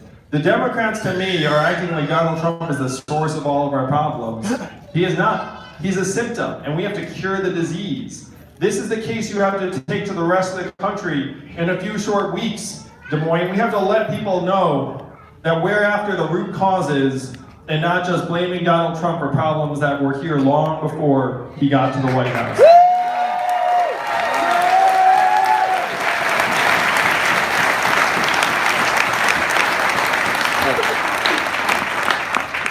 I am not running for president because I dreamt about being president as a kid. I'm running for president because, like many of you here in this room tonight, I'm a parent and a patriot. I have seen the future that lies ahead for the next generation, and it is not something I am willing to accept. Yeah! For them, because they deserve it!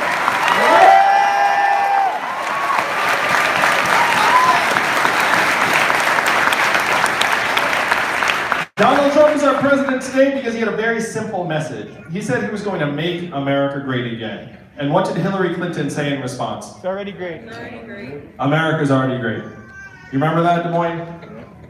It's been a long 3 years, I know. But it's about to end. Yeah!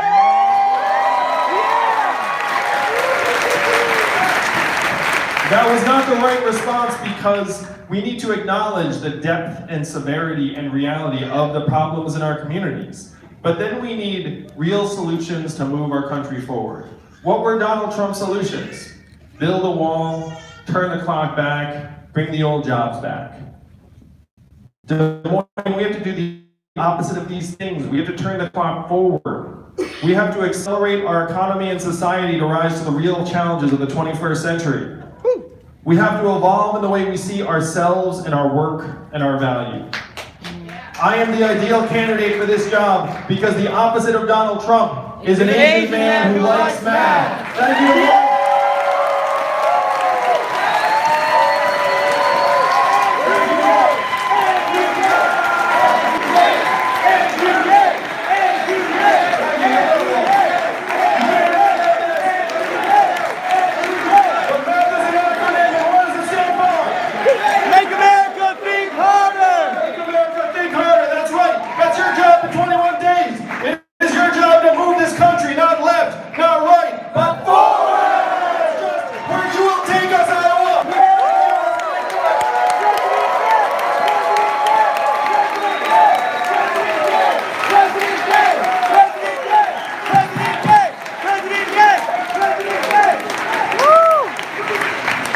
Thank you all. Happy birthday to everyone whose birthday is. Statistically, there are 2 other people in this room.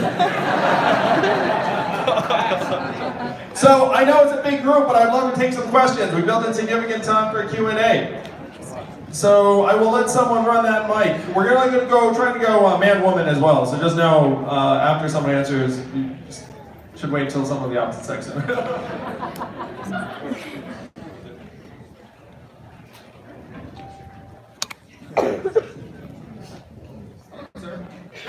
Yes, Andrew?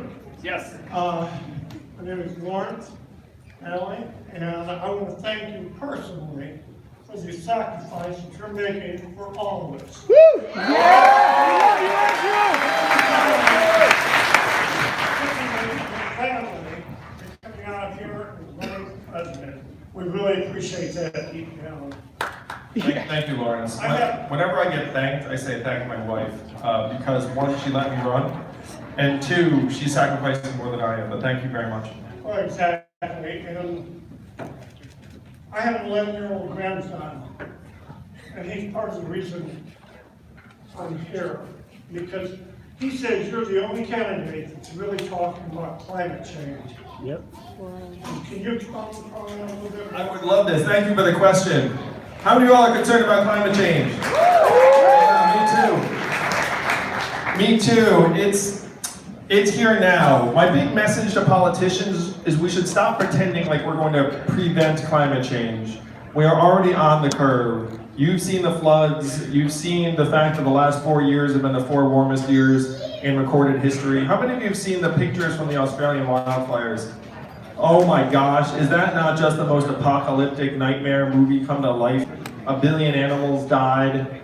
And you can imagine the level of carbon that that's emitting into the atmosphere. You know, imagine trying to undo that.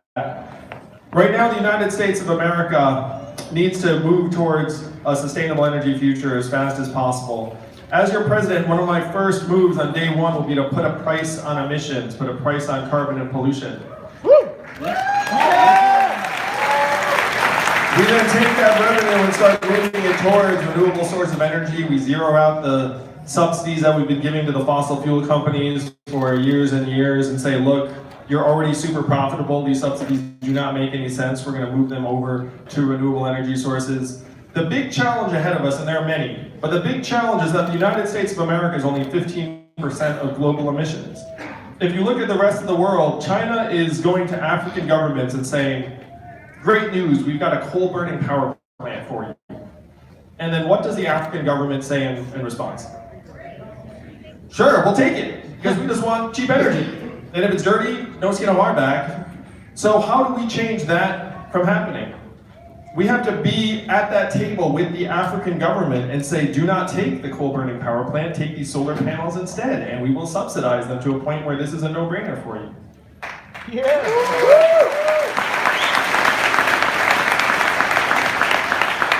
So we have to start leading in the right direction, but the reality is even if we do everything right, the changes are here. In New Hampshire, buildings are flooding that never flooded before. Multi-million-dollar shrimping businesses are going to zero. We should start investing hundreds of billions of dollars right now today in making our communities safer, stronger, more resilient, more adaptive. Waiting until the town is devastated is stupid. We should try and ensure that when climate change comes, that community's actually been preparing for it for years. And this is, to me, a moral responsibility. The fact that politicians, again, talk about it as if like we're not already there strikes me as not factual. So I guess this is what your grandson's talking about in terms of my being one of the politicians that says like, look, it's here now. At the last debate, someone asked like, should we be paying to relocate Americans? And I was the only person who said, we're already doing that. We relocated a town in Louisiana that became uninhabitable. So we should start investing these resources immediately, primarily to protect our communities. What do you all think the cost of climate change will be if you had to measure it? Trillions.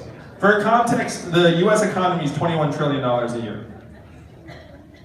Tens of trillions of dollars, climate change, and thousands of lives. So doing nothing is actually incredibly expensive. Doing something brings the cost down. This is one reason why you have to put a price on pollution too, because you need to start integrating the cost of climate change into the way our corporations are measuring their output.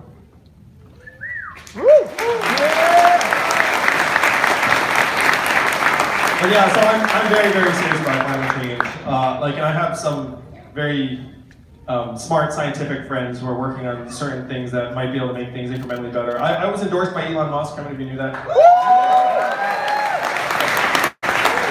And I met with Elon and talked about many of these issues. He's very, very bullish on solar, which makes sense. I asked him for a Cybertruck for my birthday. I haven't gotten it yet. We asked on Twitter too. Oh, thank you. I appreciate it. I was mostly kidding. Mostly. I wouldn't have been mad if one had showed up. Yes, you got something? Oh, hey. Hey, long time no see. Like 10 minutes. Right. No, I was a service member of the United States Navy, and I served alongside of it. It really sucked, really. But I served alongside of a lot of non-American service members, people that were wanting to be new Americans, and they served with the promise of becoming expedited members of our communities and residents. And now we are deporting them. And anytime we are deporting military veterans, I find it abysmal and shameful. As a nation, we should be ashamed. Yeah!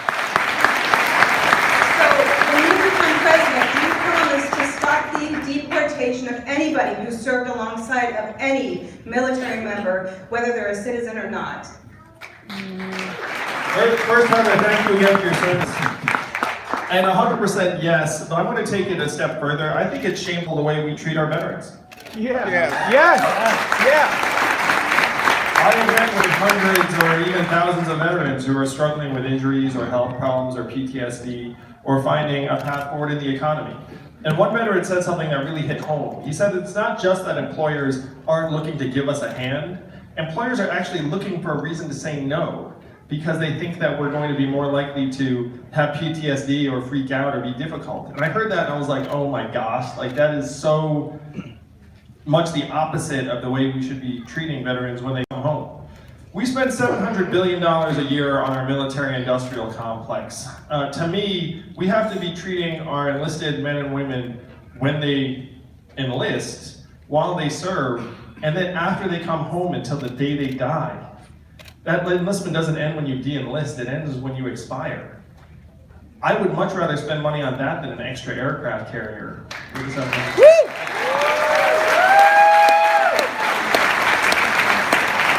So I have seen what we're doing to our veterans, and it is immoral. I will invest the right resource to change it. I would also end the forever wars. We've been in this constant for 15 years. And what just happened with this near war with Iran, 75% of Americans want nothing to do with war with Iran. So how did we find ourselves on the brink? It's because Congress gave the power to declare war essentially to the executive branch 19 years ago. As your president, I will tear up the AUMF and say, let's the ability to declare war to Congress where it belongs in the Constitution. So if we do wind up in a conflict, it's because it's actually the will of the American people, and not because our president did something stupid and disproportionate that ended up costing hundreds of lives.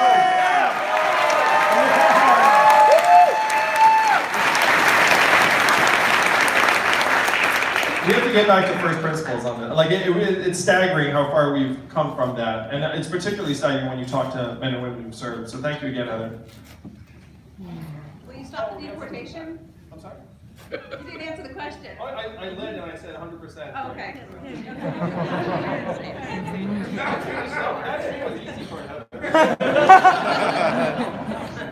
Hi, Andrew. Happy birthday. One thing that really scares me, and amongst all the millions of worries, is the fourth industrial revolution, as you mentioned. And I'm worried that if we can't compete globally from a technology perspective, that a lot of the other worries, health for all of those things don't matter anymore unless we can compete globally technology-wise. What will you do? What are the first few things that you see as the biggest, most important items to address? Thank you for the question. I love it so much. First, I would say that we're going to be okay, even if we do fall short of some of like our bigger competitive goals. I mean, like we are still #1 market in the world, richest society, global reserve currency. So on the healthcare front, as an example, we can 100% pay for healthcare for all of our citizens, universal healthcare no matter what. And I'm the numbers guy. We spend $3.6 trillion on our healthcare right now to worse results than other countries. We're spending essentially twice as much as we should to worse results. So even if some of these competitive issues end up not going our way, like you shouldn't worry about on that level. Now about what's happening in technology, my big concern is that China is going to leapfrog us in artificial intelligence. And I'm going to run this survey with you all. We're going to see what you all think. All right. There used to be a joke in AI that went like this. How far behind is China from the US in artificial intelligence? And then the answer was 12 hours, because they would see what we did when they wake up the next morning. Funny, right?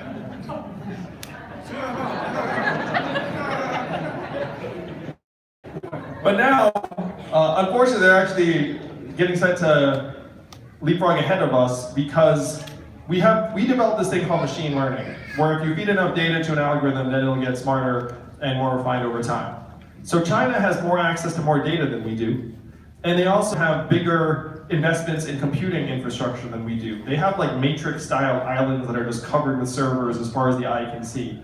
And I've sat with some of our leaders in Silicon Valley who said to me this. They said, Andrew, we will spend $1 billion, $2 billion, $3 billion on computing infrastructure to keep pace with the Chinese, but we cannot spend $5 billion, $10 billion, $15 billion, which they are spending.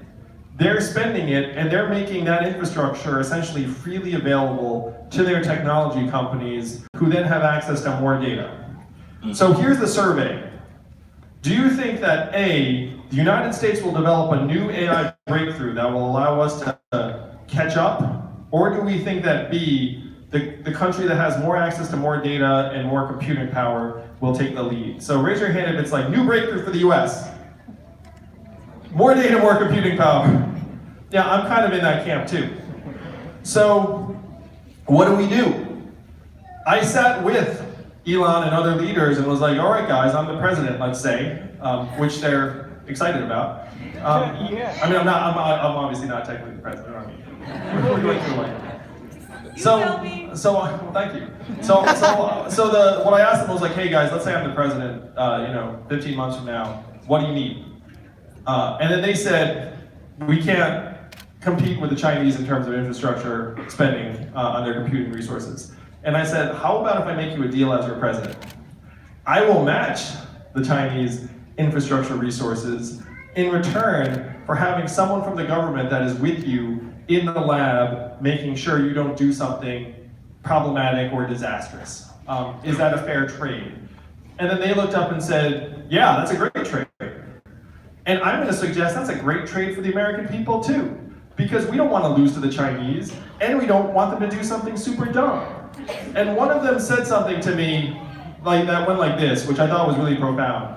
He said, Andrew, our incentives are all to go as fast as possible, because we're competing with each other and we're competing with the Chinese. So the odds of one of us doing something dumb are pretty high, because we don't have that incentive. We have the incentive to go as fast as possible. So this technologist actually said that he wanted guardrails from the US government for all of the companies so that none of them did something that was irreversible. And I have to say, when the CEO of a technology company says that to you, you really should listen, because these are not CEOs who generally welcome government guardrails. You know what I mean? Like, he must actually be concerned about humanity or something bigger. So that's my primary concern in technology. Right alongside that is 5G. China actually has an operative lead in 5G telecom manufacturing equipment, and the US does not have a leader. The other leaders are European and South Korean. And so the fact that we've said that we're not going to use Chinese 5G equipment, which I agree with, means that we have to really play catch up as quickly as possible. Those are the two big areas of technology that I will make sure we remain at the forefront of as your president.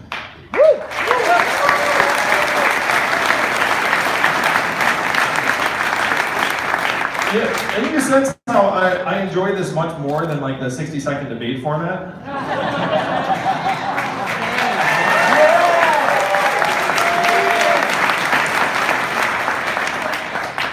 Conrad, yeah. Hello. Oh, hey, how's it going?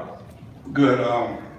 I'm Blake the Carpenter. I grew up here in Des Moines. My dad and my sister both graduated from Drake. I've been in Florida for the last 40 years. Just moved back a year ago. I had this long 30-second question, but I'm going to make it real short. What do you think of the fair tax? Can you elaborate a little bit?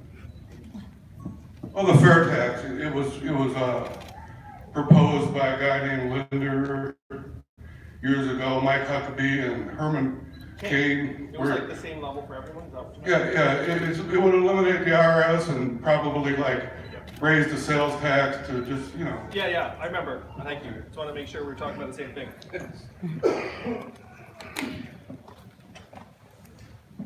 I think our tax system needs dramatic reform. Right now, it's this weird hodgepodge of rules that's all overgrown. And so one change I would make immediately is that our taxes should be filled out for us 95% of the time.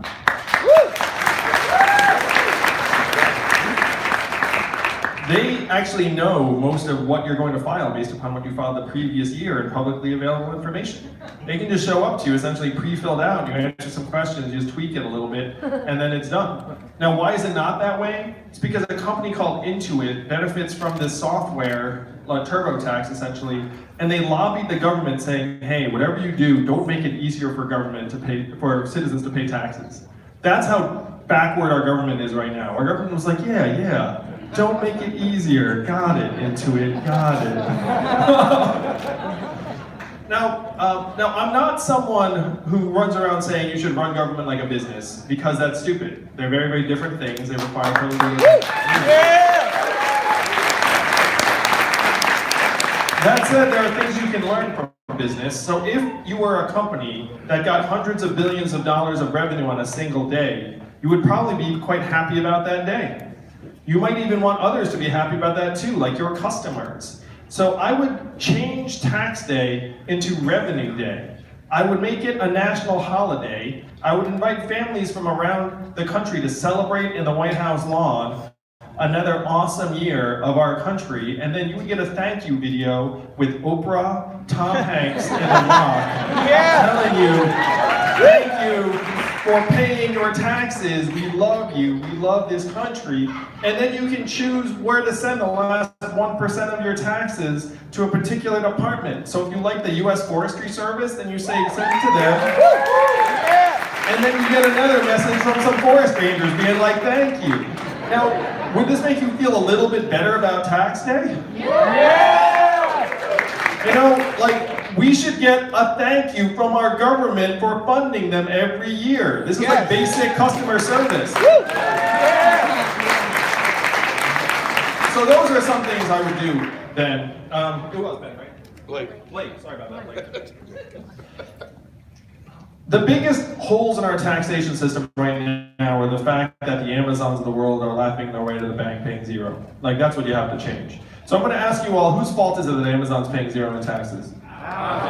It's our fault. Like, it's not their fault. Their job is to try and pay as little in taxes as possible. It's our government's fault. Our government has to be pretty dumb and behind the curve to be like, sure, $1 trillion tech company, yeah, zero. That seems appropriate. Like less than everyone here, sure, yeah. So that's what you have to change. If you look around the world, other countries have adopted these value-added taxes that keep the massive businesses from gaming you to that degree.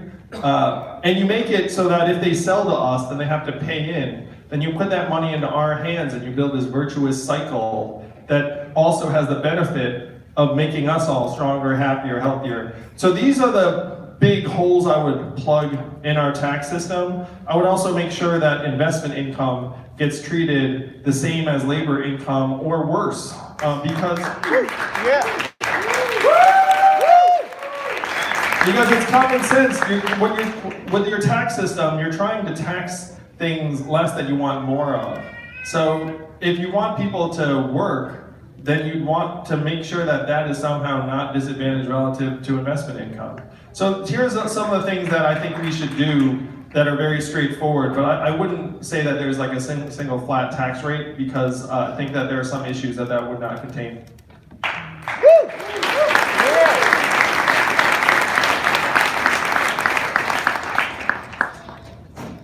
Hi, I'm Jackie. Thank you for being here.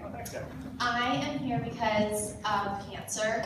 I know cancer affects all of us in this room, and I am deeply disturbed by the fact that the ACA is actually making its way through the courts. It was declared unconstitutional in Texas. So what would you do to protect pre-existing conditions like cancer? I mean, access to care is the biggest thing for us to, ultimately defeat this disease and help everyone who has been affected. So is it a family member or there's someone? Yes, family and friends have both been affected by this disease. Thank you, Jackie. Our healthcare system right now is not designed to make us stronger and healthier. What's it designed for? Profit. Maximum profit and revenue on behalf of the private insurance companies, the drug companies, the device companies. That's why they'll try and stick it to you if you have a pre-existing condition. They're like, wait, you're already sick? Let me try and make sure I don't have to pay for your treatment, because then I make less money. You know what seems obvious to me and everyone in this room? We all have pre-existing conditions.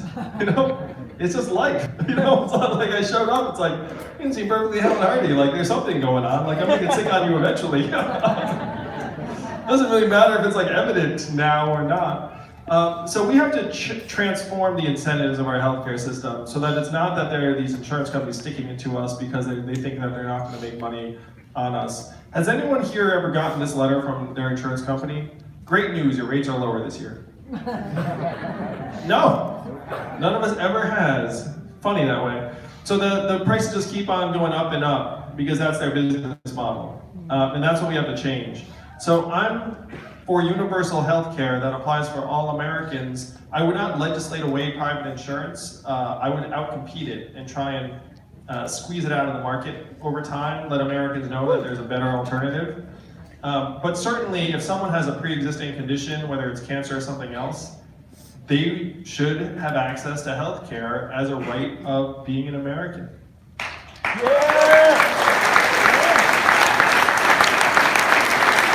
And again, I'm the numbers guy. We have so much spending and excess in the system that we almost cannot help but save money if we get the incentives right. I'm going to tell a New Hampshire story, but it's just because it really affected me. I was with a guy named Dean Kamen. Do you guys know who Dean Kamen is?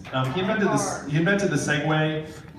He also invented this thing called this portable dialysis machine. So I'm with him. He's like a modern day Edison. He's like a really cool guy. And so he showed me this portable dialysis machine. It allows people to get dialysis in the comfort of their own home, better lifestyle, better health outcomes. So I was like, oh great, this must be in use everywhere, right?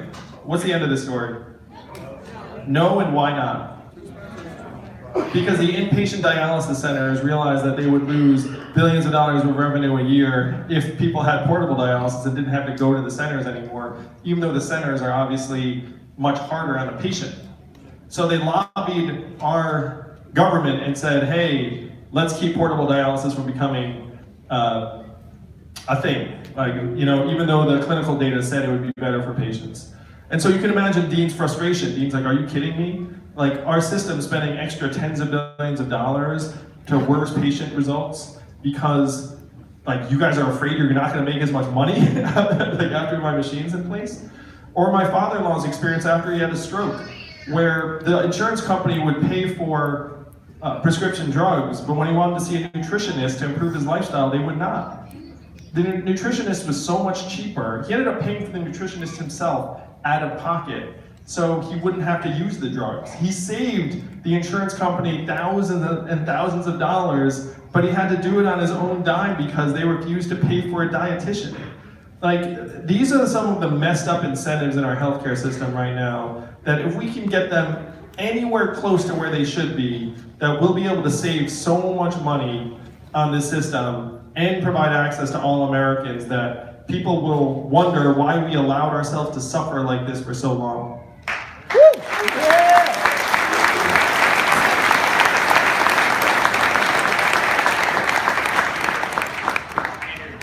Oh, thanks, Ethan, appreciate it. Hi, my name is Patra, and I was wondering, why are you going to be giving $1,000 to people every month, and what are the benefits? Oh, and also, can I have a high five?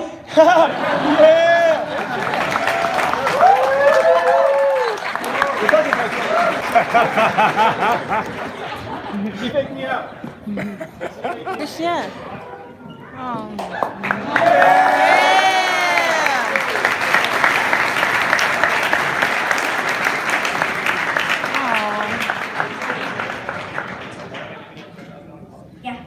Oh, Patrick just asked, why do I want to give everyone $1,000 a month? So many reasons, Patrick.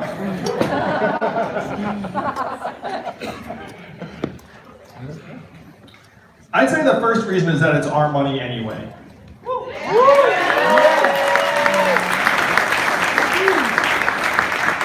That if you're a big company like Verizon or Microsoft and you pay a dividend to shareholders, everyone claps you on the back and says, good job. And then no one ever questions whether the shareholders are going to do the right thing with the money that they get. we should have the same approach to our country. We're all citizens and stakeholders of the richest, most advanced economy in the history of the world, $21 trillion and counting. We should get a dividend. So that's number one, Patra, is that it's our money. We're shareholders already. We need to treat ourselves like it.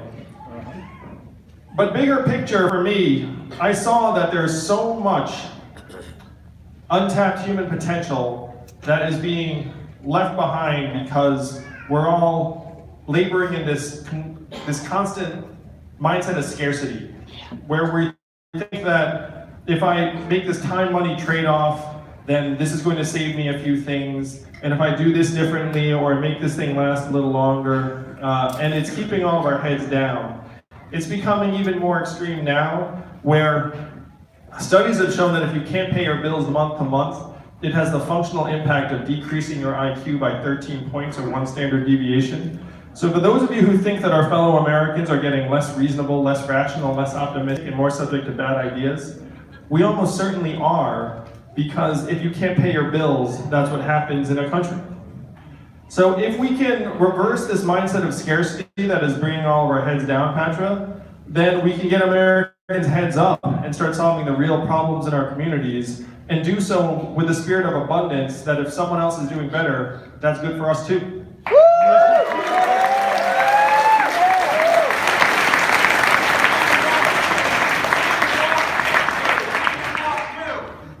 want Andrew! We want Andrew! We want Andrew! We want Yang! We want Yang! It's okay, guys. It's okay. I love Des Moines. What's the question? Oh, thank you. Hi, Andrew. My name's Natalie. I spent the first 11 years of my teaching career teaching in the inner city LA area of Compton Watts. And then I spent 2 years after that, I taught in the super affluent area of Irvine, California, where kids have access to everything. And now I teach 15 minutes away from here. My question to you is, what's your plan for education? You talked about the new way forward. What's your plan with technology? We're constantly updating iPads, Chromebooks, and also how do you plan to address the standardized testing issue that's affecting urban communities and kids, and kind of giving them like a lack of self-esteem and self-worth, pretty much. Well, first, let's give her a round of applause for teaching our kids. Thank you, Natalie. As the parent of 2 boys, one of whom's in a special needs school, the other one's in public school, I have to say, good teachers are so awesome. You feel so grateful putting our kids in their care every day. So here are a few big things I would do to help our educational system. Number one, we should pay teachers more. And that's just in the numbers. A good teacher is worth your weight in gold in terms of improved educational outcomes across all of your students for years and years. We have to see that as an investment and compensate accordingly. Number two, we should have more teachers in schools so that you can give a greater degree of attention. You don't have student-to-teacher ratios that go beyond a certain point. To your third, we need to lighten up on the standardized tests. Yeah! Did you all know that we invented the SAT during World War II as a means to identify which kids not to send to the front lines? Yeah, that's dark, isn't it? And now we treat our kids like every year is wartime. Does that make sense to people?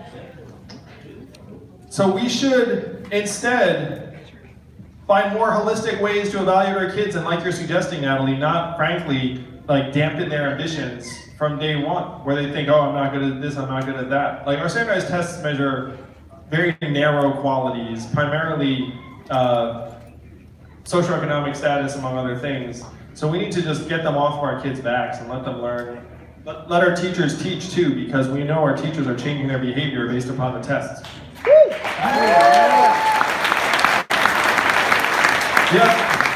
The other big thing I would say for our schools is we should be investing in social and emotional learning, the arts, financial literacy, and things that will help the kids throughout life in a practical way. And invest massive resources in technical, vocational, and apprenticeship programs, and not pretend that every kid's going to go to college. Only 1/3 of Americans are going to go to college. Right now, only 6% of our high school students are in technical or training programs. In Germany, that's 59%. Think about that gulf. So we need to try and get our 6% up a bit higher, and then destigmatize the trades and let people know these are great jobs. This will be here for a long time. The last thing I'll say, Natalie, is that as an educator, you're awesome, you do incredible work, but you know that you control about 1/3 of the kids' outcomes, and that the other 2/3 are happening outside of school for things like stress levels in the house, parental time with the child, neighborhood, words read to them before they even show up to school on day one. Putting resources directly into the homes and families would give the kids a better chance to learn before they get to you, and then you a better chance to actually educate them when they're in school.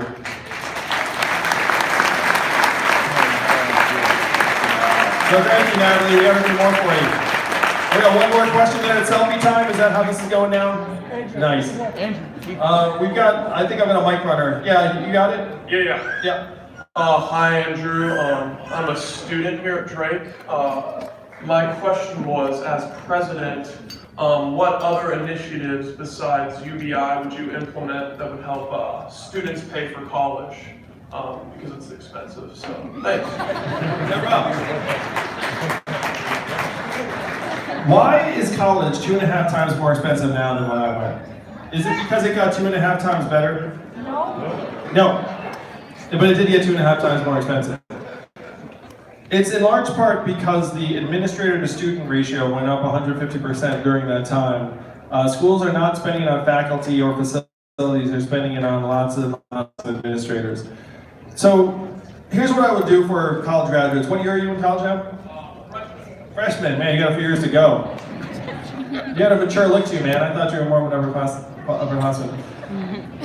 We need to get the cost down, but at this point, the cat's already out of the bag. I would forgive a significant proportion of the $1.6 trillion in student loan debt that's out there.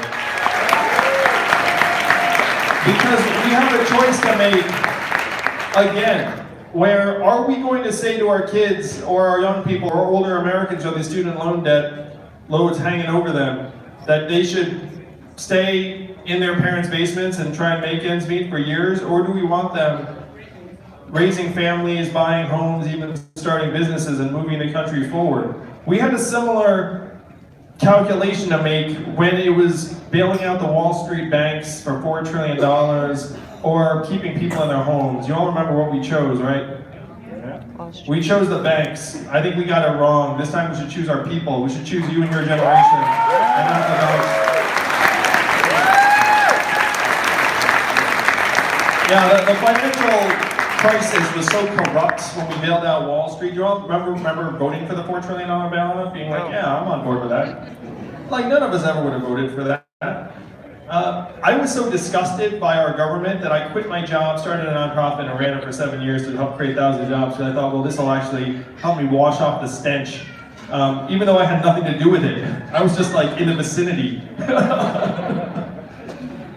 So we're at a similar point with the $1.6 trillion in student loan debt, where it stinks. Like, you know, you've been sold degrees in many cases with false promises. These debt loads have gotten completely out of hand.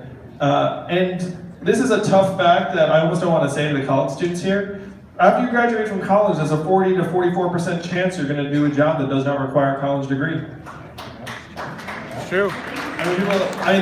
Those are just facts.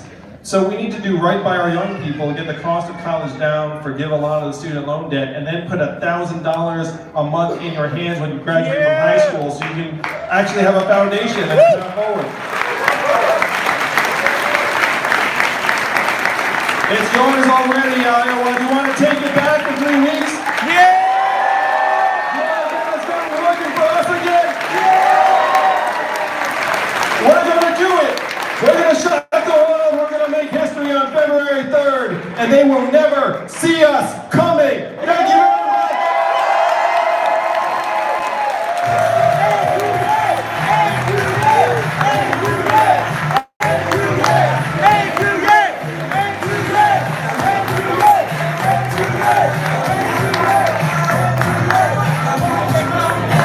Can I get another round of applause for the next president of the United States?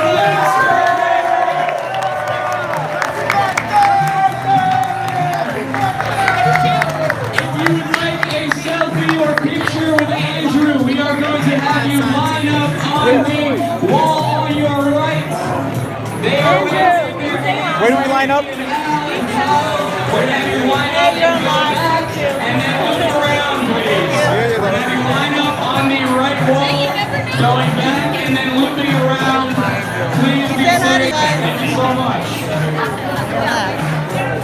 You were up there. I already got a lot of selfies, guys.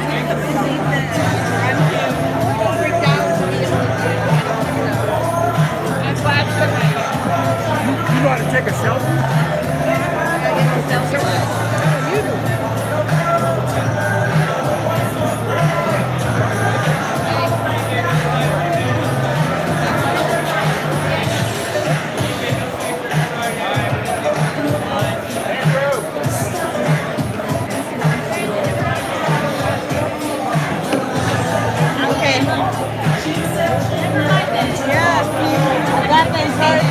God, nobody called me.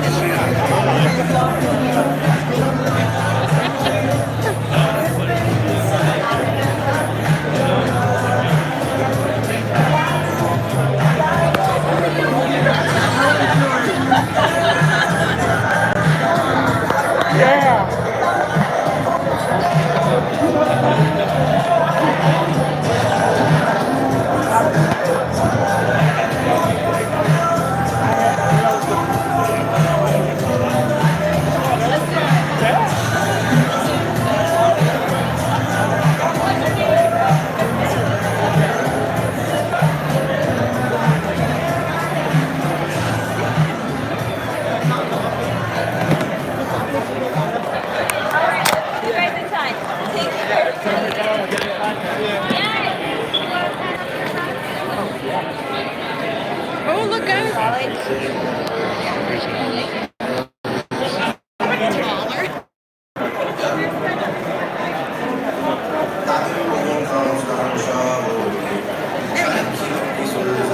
All right, thank you guys. I'm gonna take it off.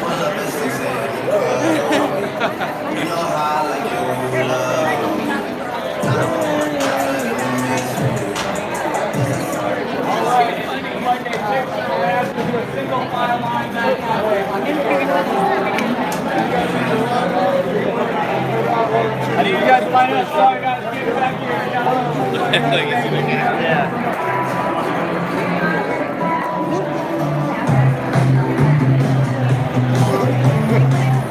That's so awesome. You good? Hey, you guys clear out. I'm sorry. You got me safe. I'm sorry.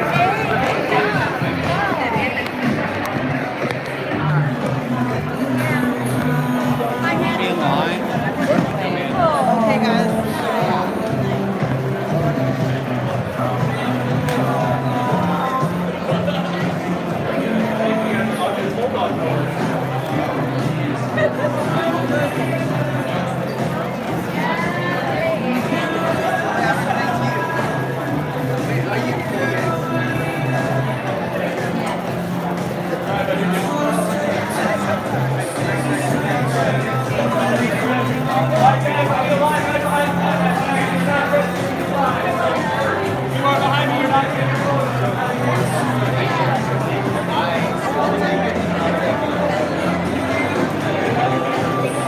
Excuse me, I need you guys to all clear out. Go sit back. Right here.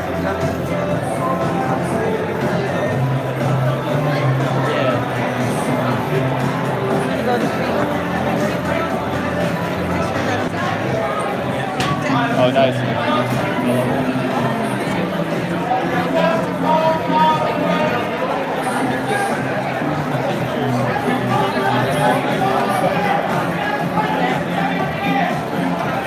Whoa. So this is the line to get the selfie. I already got a selfie, thank God, because I volunteered, but look. So this is the line.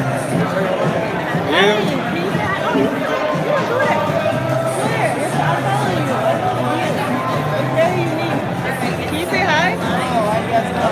What's your name? What? My name is Grant. Say hi to Grant. Hold on. Nobody just recognized me. Really? Oh, is that you? Oh, okay, yeah. I thought I know him. Oh, yeah, I know. I got mine. I was so happy. Oh my God. I got to meet the man. Did you take a selfie?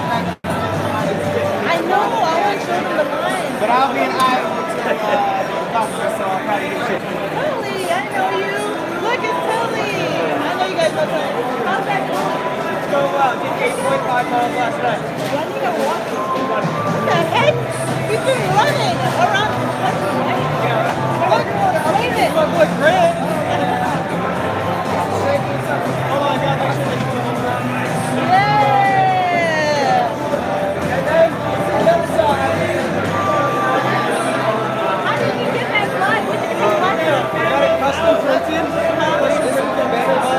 Oh my God! This is dedication. This is dedication right there. Running for Yang. Running for Yang. Yeah. Oh my God. Did you go canvassing? Well, oh, absolutely. I've been canvassing in 2 states. New Hampshire and Iowa. And I'm going back to New Hampshire after this. Alright, we're doing big things, Hey, guys. subscribe. Why haven't you Subscribe subscribed? to him too. Yes. Are you gonna do a picture? Oh no, yeah, this one is good. No, I have show them the nothing. Yeah, I actually want to film myself.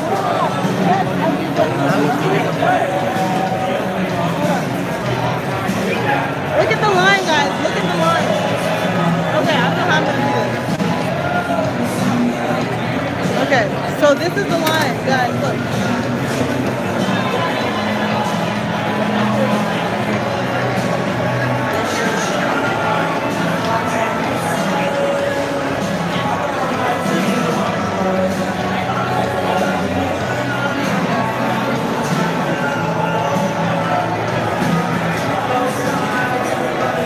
The line is so long.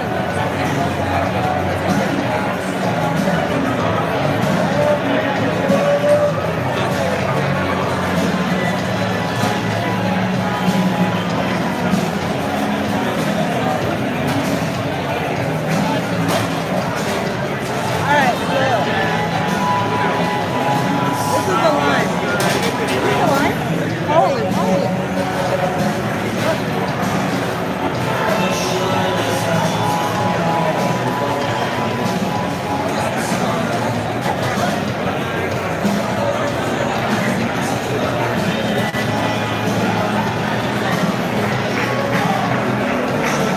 That is the line.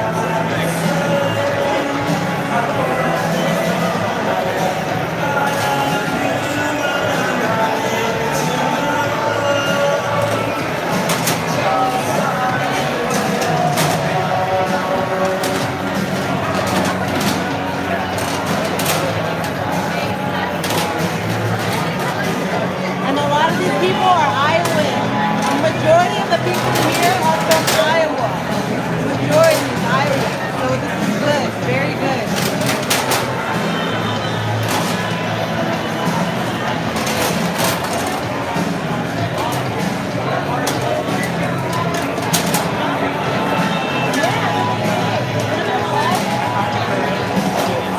My new friend.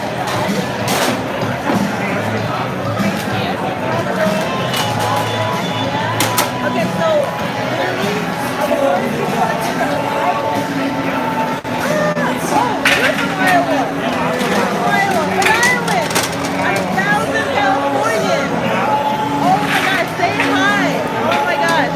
this is already 1,000 California.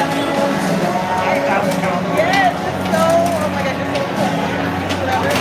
Yeah, so how do you think? Oh my God, you did so good. I know, I think this is fun. It wasn't like everything else, you know what I mean? I was like, this one is special. Like, I like to say he was fun. Yeah, I know. I like that so much. You see what they say? Yeah, the energy is electric. It is. Yeah, I know. There's so many people in here. So, what would you say is like, because if this is small size, then that means like a lot of people probably interested in what? Right, yeah. We're getting a lot of people testing. Yeah. I think we're going to get one of yeah, we're doing really good out there. Okay, yeah. Oh, this is a show. Yeah, I'm going to just go over to the people. Yeah. Yeah. I'm going to be here until tomorrow. Okay, bye.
Look, guys, I'm telling you, I really believe we're going.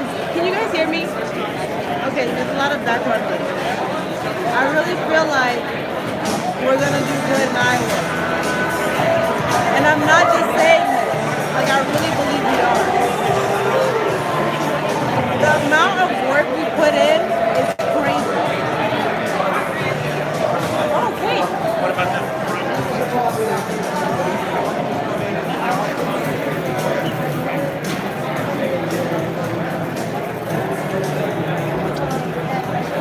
Okay, you guys want to get...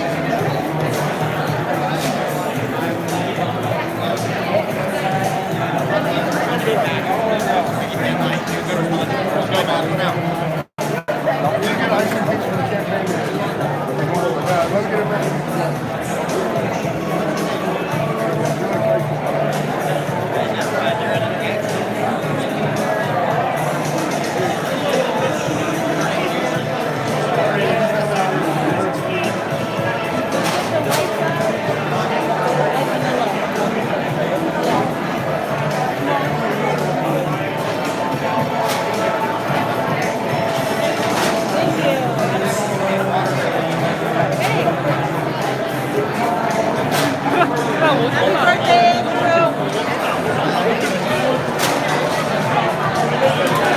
You guys want some cake?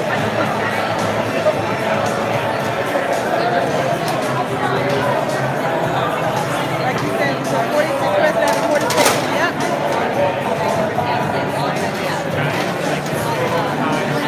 I kind of want to eat this now. But I don't want you guys watching me eat, so.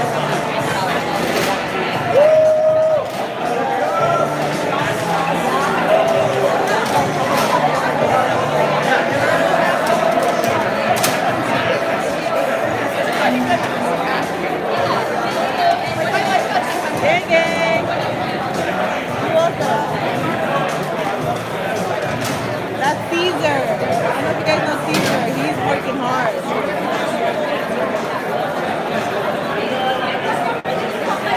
I'm not watching the debates either. There's nothing to watch. I'm not watching it. One more 5 minutes. Occupation.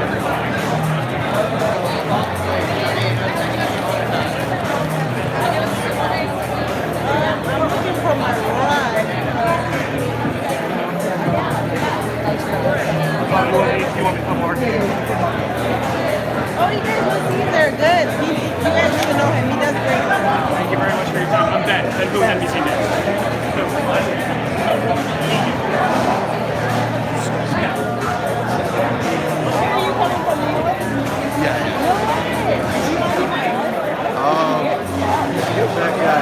Sure. Oh, what is that? No, George. I think you might want to interview me. Give me Oh, he's getting an interview. A real one. Oh, no, but you should interview. James, do you want to interview? Yeah, do you know? This is our squad. I do. So this is the New York squad. New York squad? Gotta find more Iowans. No offense. Yeah. I'm sorry about that, but I appreciate you guys speaking to me today. Have a good one, guys.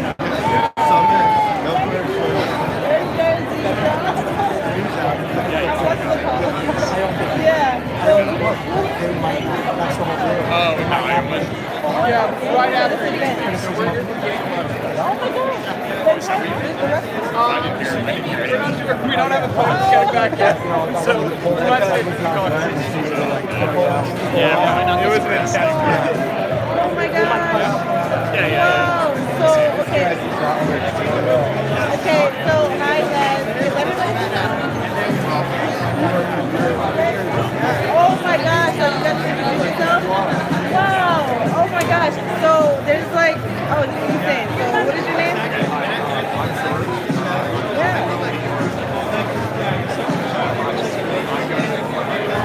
Wow. And you gotta stay in the rest of the movie? You don't know the plan yet? Yes.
And I'm sorry I skipped you. Okay, so you came from New York, and you guys drove. How long was that?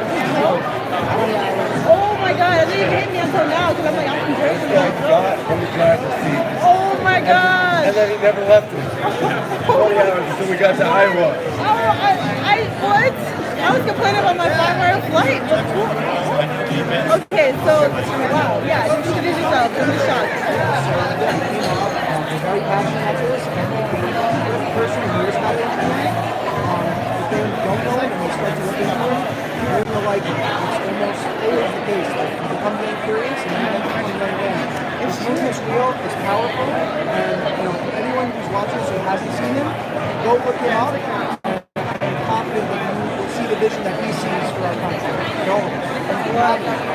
Wow. Gang, gang. Yeah, gang. Oh wow, 20 hours.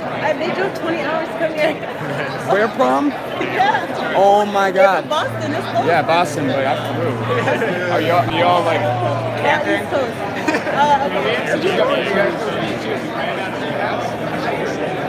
Oh my goodness. I good thing you guys are all together. Can you ever talk? That's scary. Yeah.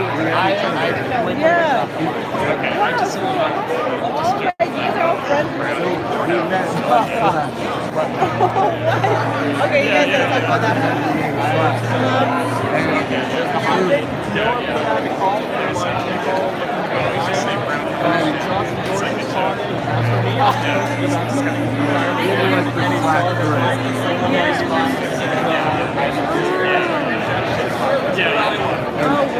Basically, our hype man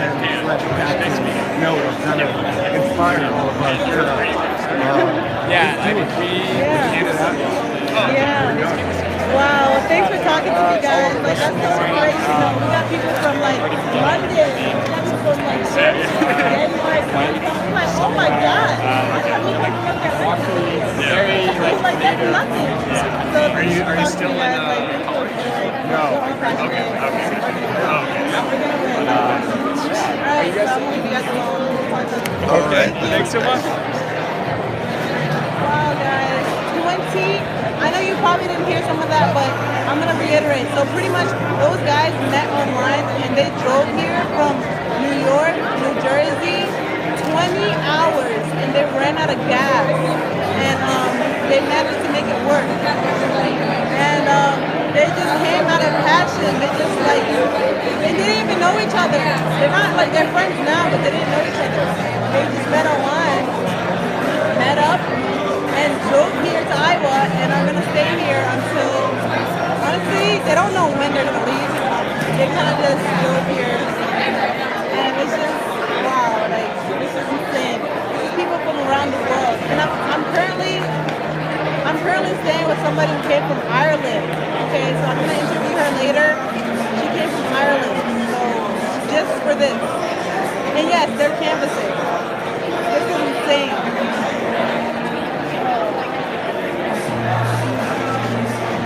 So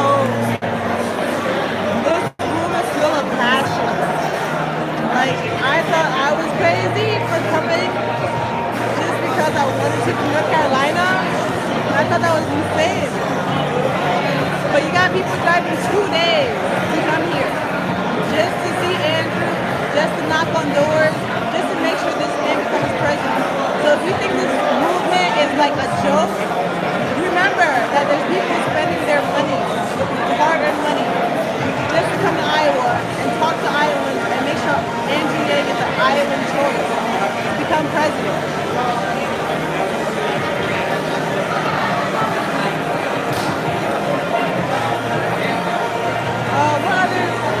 Guys, also, can you tell me if you can hear? Because like I'm yelling, but I don't know if I'm like if it's necessary for me to yell. I am a little crazy. No, I'm not too crazy. Crazy enough to make a flight here and okay, you guys can hear. So when I was interviewing those guys, can you guys hear? Because I'm gonna interview more people and I don't want you guys to like not hear anything. Okay, good.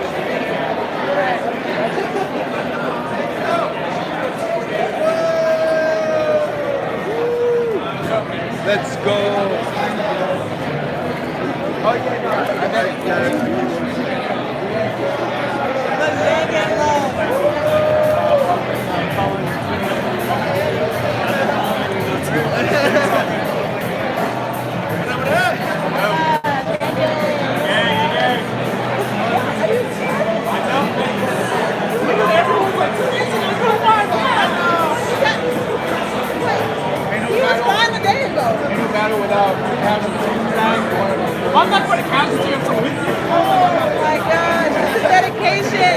Dedication. You get injured for Andrew. Injured for Andrew. Like,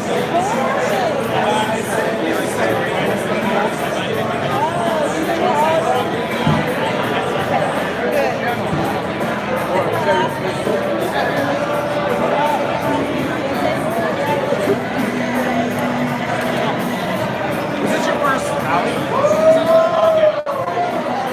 Okay. Oh, well, I just saw a little while ago, and my channel is like super small, and I was like, hey, my channel is like, I think I've seen you on YouTube. I was like, what? I couldn't have done like a small channel. Like, he already knows you. No, I don't know. If he knows me, he has to know you. I think he does. I want to ask. I mean, if he watches my tiny channel, like, you don't want what if he just binge watches every long day? I think he does. I think he does, but I want to ask.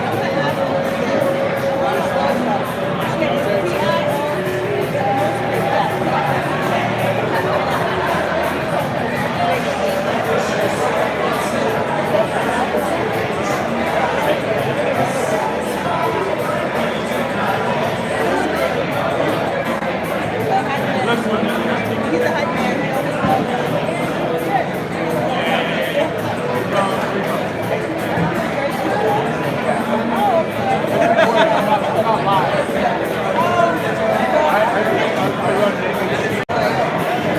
I'm glad he's doing this right when the thing is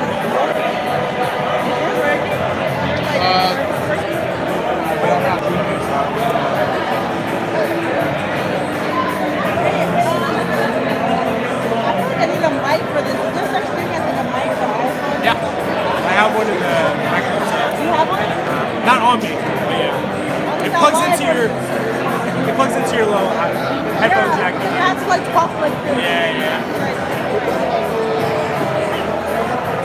Gotta be that way.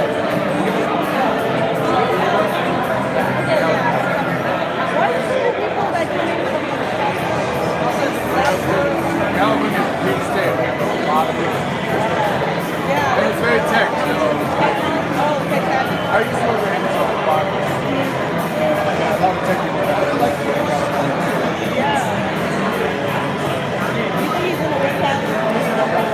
I mean, I think he's gonna win here. It's gonna be everything. So, like, how were the people, like, not sure, were they, like, receptive, were they interested, were they, like, It's a lot trickier. Like, we have to strategize. I know, that's true. In California, I just go wherever it's the most crowded, and I hang out. Here, I still have to find places to do that, but also door knocking.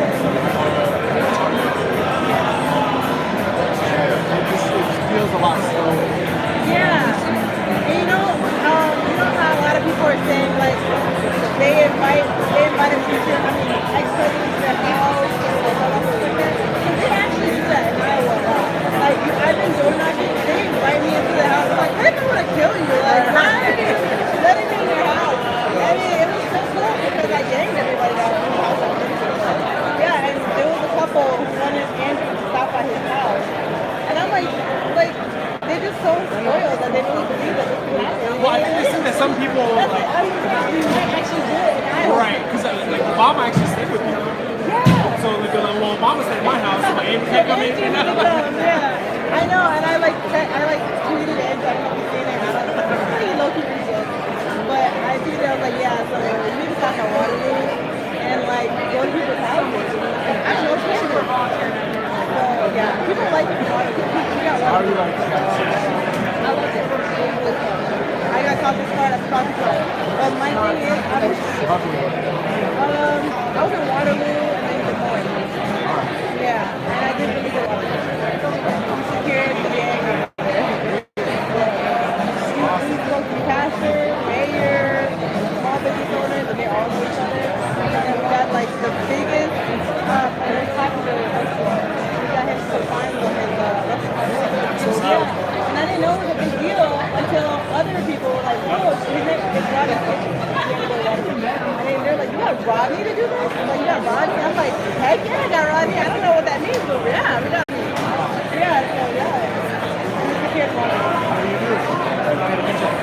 I just sit there and I just tell them that I'm not going to do this. I just tell them that I'm from here, I'm from North Carolina, it's all to you, I'm here, I'm passionate, and then it's Saturday, so I'm just like, I should be partying on Saturday, I'm 22, I'm in college, but I'm in Iowa, to talk to you, and then it's like, oh, you're right, you should be partying, you know?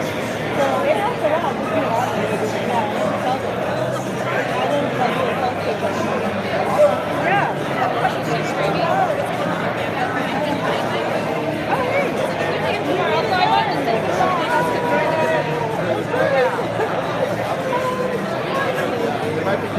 I don't know if you guys remember her from yesterday. I would have heard something about it. No.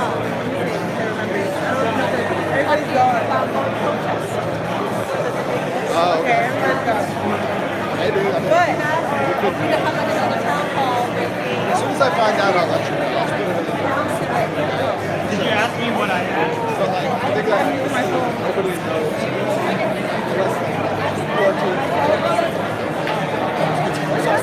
oh, there he is. Hi. Oh, it's on the back end. Gang gang. Gang. I know.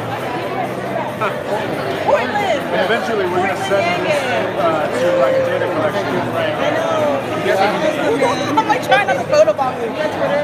What's that? You got Twitter? Yeah. Okay, cool. I'm out of you guys crazy. Okay. Gotta keep in touch. Hi. Hi. I'm Elaine. Michael. Nice to meet you. Nice to meet you. Yeah. From SoCal. Portland. Oh, awesome. Yeah. We have another guy. There's a lot. Eric Curtis. Yeah. I just talked to him earlier because I saw him at the event. It's pretty awesome. Yeah. I've been there a couple times. Yeah? I love Powell's. Oh, yeah. It's got the best laundromat in the world for some reason. Have you been? The laundromat at Powell's?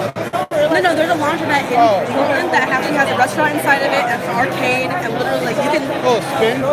Yes. Yeah. Down Mississippi. That's a great neighborhood right there. I was like, I could actually not be irritated for real. Well, just get a beer.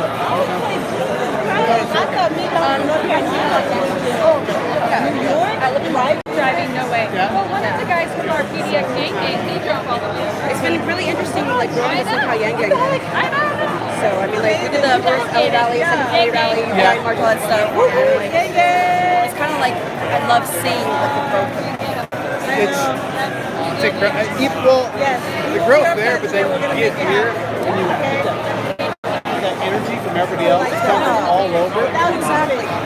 That's why so many of us here from California, we're like, dude, we want to be part of it. Yeah. We got kind of so emotional about it. We went to the Newton event earlier. Yeah. So small, we got to see Andrew right there. And we go to Amazon tomorrow, so I couldn't, when we got to go meet him, I mean, I'm like, meeting him is singular. Like, every single time, like, I'm like, blah, blah, blah, blah, blah, and I'm like, you've met him like 7, 8 times. Why are you still, like, he's fucking reason. It's like, he just speaks to you. And it's like he focuses on you, Yeah. like he actually cares about you, and then it's like, so I forgot what I was gonna say, but you want to take a picture? And I'm just like, he's like, hey, Elaine, and I'm like, yeah. And I just start telling him the stuff that I've been doing, you know. Yeah. I know I got it. Oh, okay, okay. Love you. Thank you for all your hard work. Are you guys leaving now? Like while he's working. What's going on? Just take a picture with him. We're good. I can picture of you too. I'm trying not to photobomb you. I'm not trying to break away. Oh, I'm Elaine Way. So far, Yang Gang.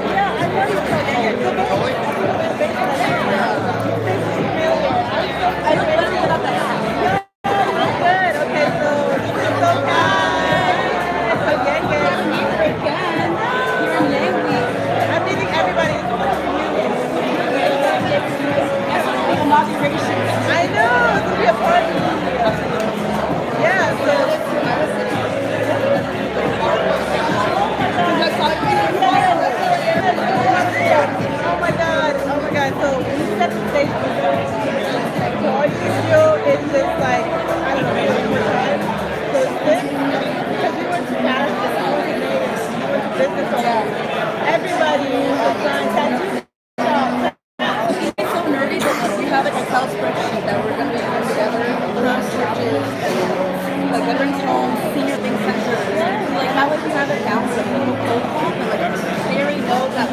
so no one's gonna like throw you away. You know what I mean? Hank will make a presentation on how dividends and like Andrew Yang plan would actually help and ties to spirituality. Paper that shows everysinglemonth.com. Oh, that's the website. So everysinglemonth.com is the website to see how much money you generate in your like town. And it shows people how much that would grow in the city, what the city, you know, that I would offer to. Wow, yeah, I know.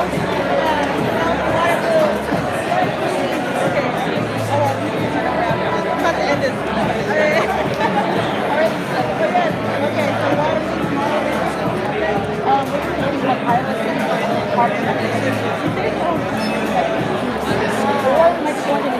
South Carolina. I want to help out your name. Yes. But like, happy to have you on your show. You went to New York and had to love. I know.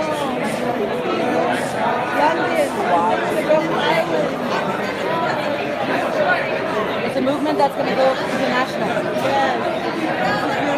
They're waiting for you to make it specific, guys. They really are, because once it starts in America, it just spreads like wildfire. So it's like Andrew's literally changing the world.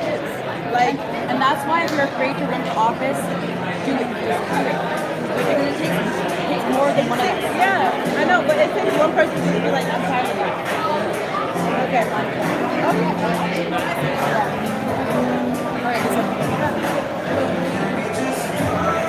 Oh, wow.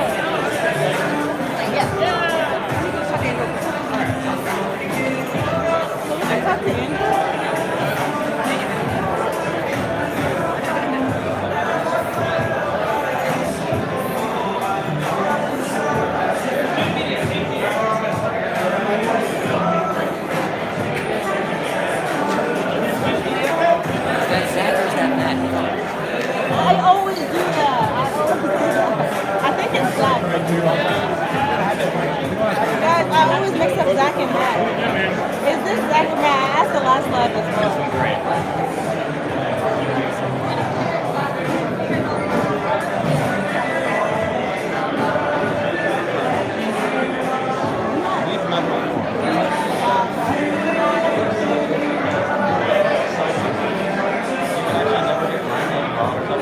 Because my first name is Matthew and my middle name is Zach. It doesn't work like that for Zach. Matthew's Zachary. But Zach's name, his first name is Zach. It doesn't work like that. Okay, so this is Matt, guys. I always make this mistake. What's your channel? TLT.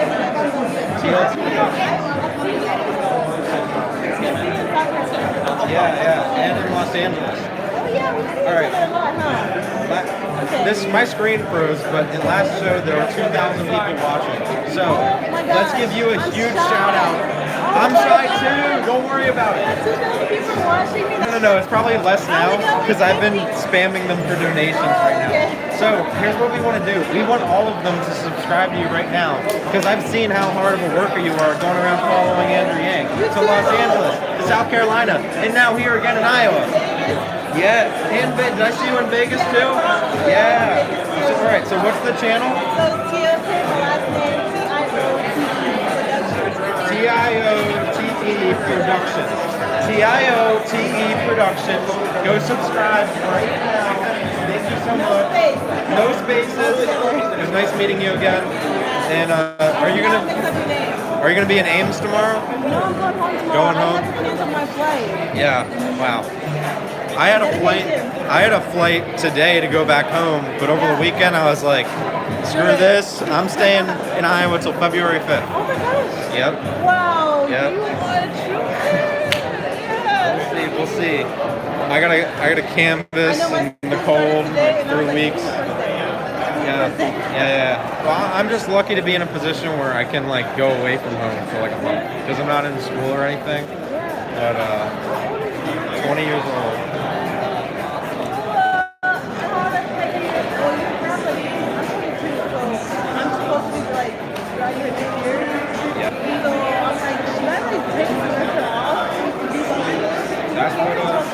That's what Ty Watson did. That's what I'm trying to get Zach from the Zach and That Show, who's probably not watching right now, to do. But he's in his 3rd year. He's super stressed out with like computer or information science, something like that. So. It's a hard decision. Like me, my mom is like spinning me right now, like today. I know. Mom, it's for the next president. It's for Andrew Yang. It's for Where's the Humanity First sign? I don't see one, but it's nice to see you again, and I'm sure I'll see you again. Yeah, bye. So that's Matt. I always get mixed up with Matt. So this is where I want to go. Where does this? I mean, not everyone. I hope.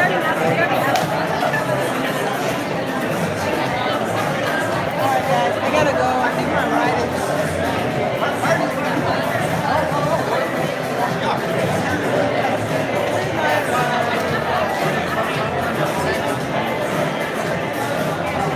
Alright, I'm gonna hit you right with Emilio.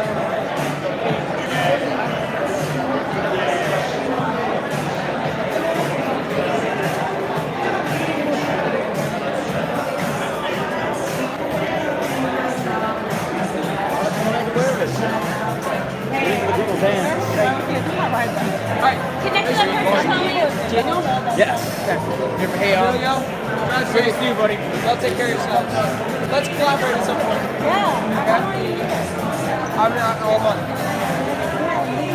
Well, Tomorrow morning we can get together. Yeah. Okay. Administration. Okay, so. How do I give you? Alright, you put your number here. She's gonna put her number in here.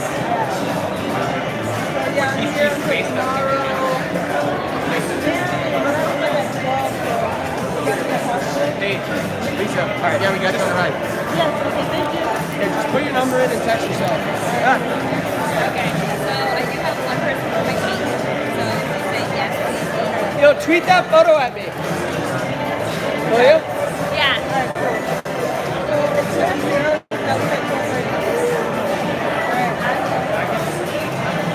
Alright, say hi guys, I'm gonna end it with Tully. Come, get out here.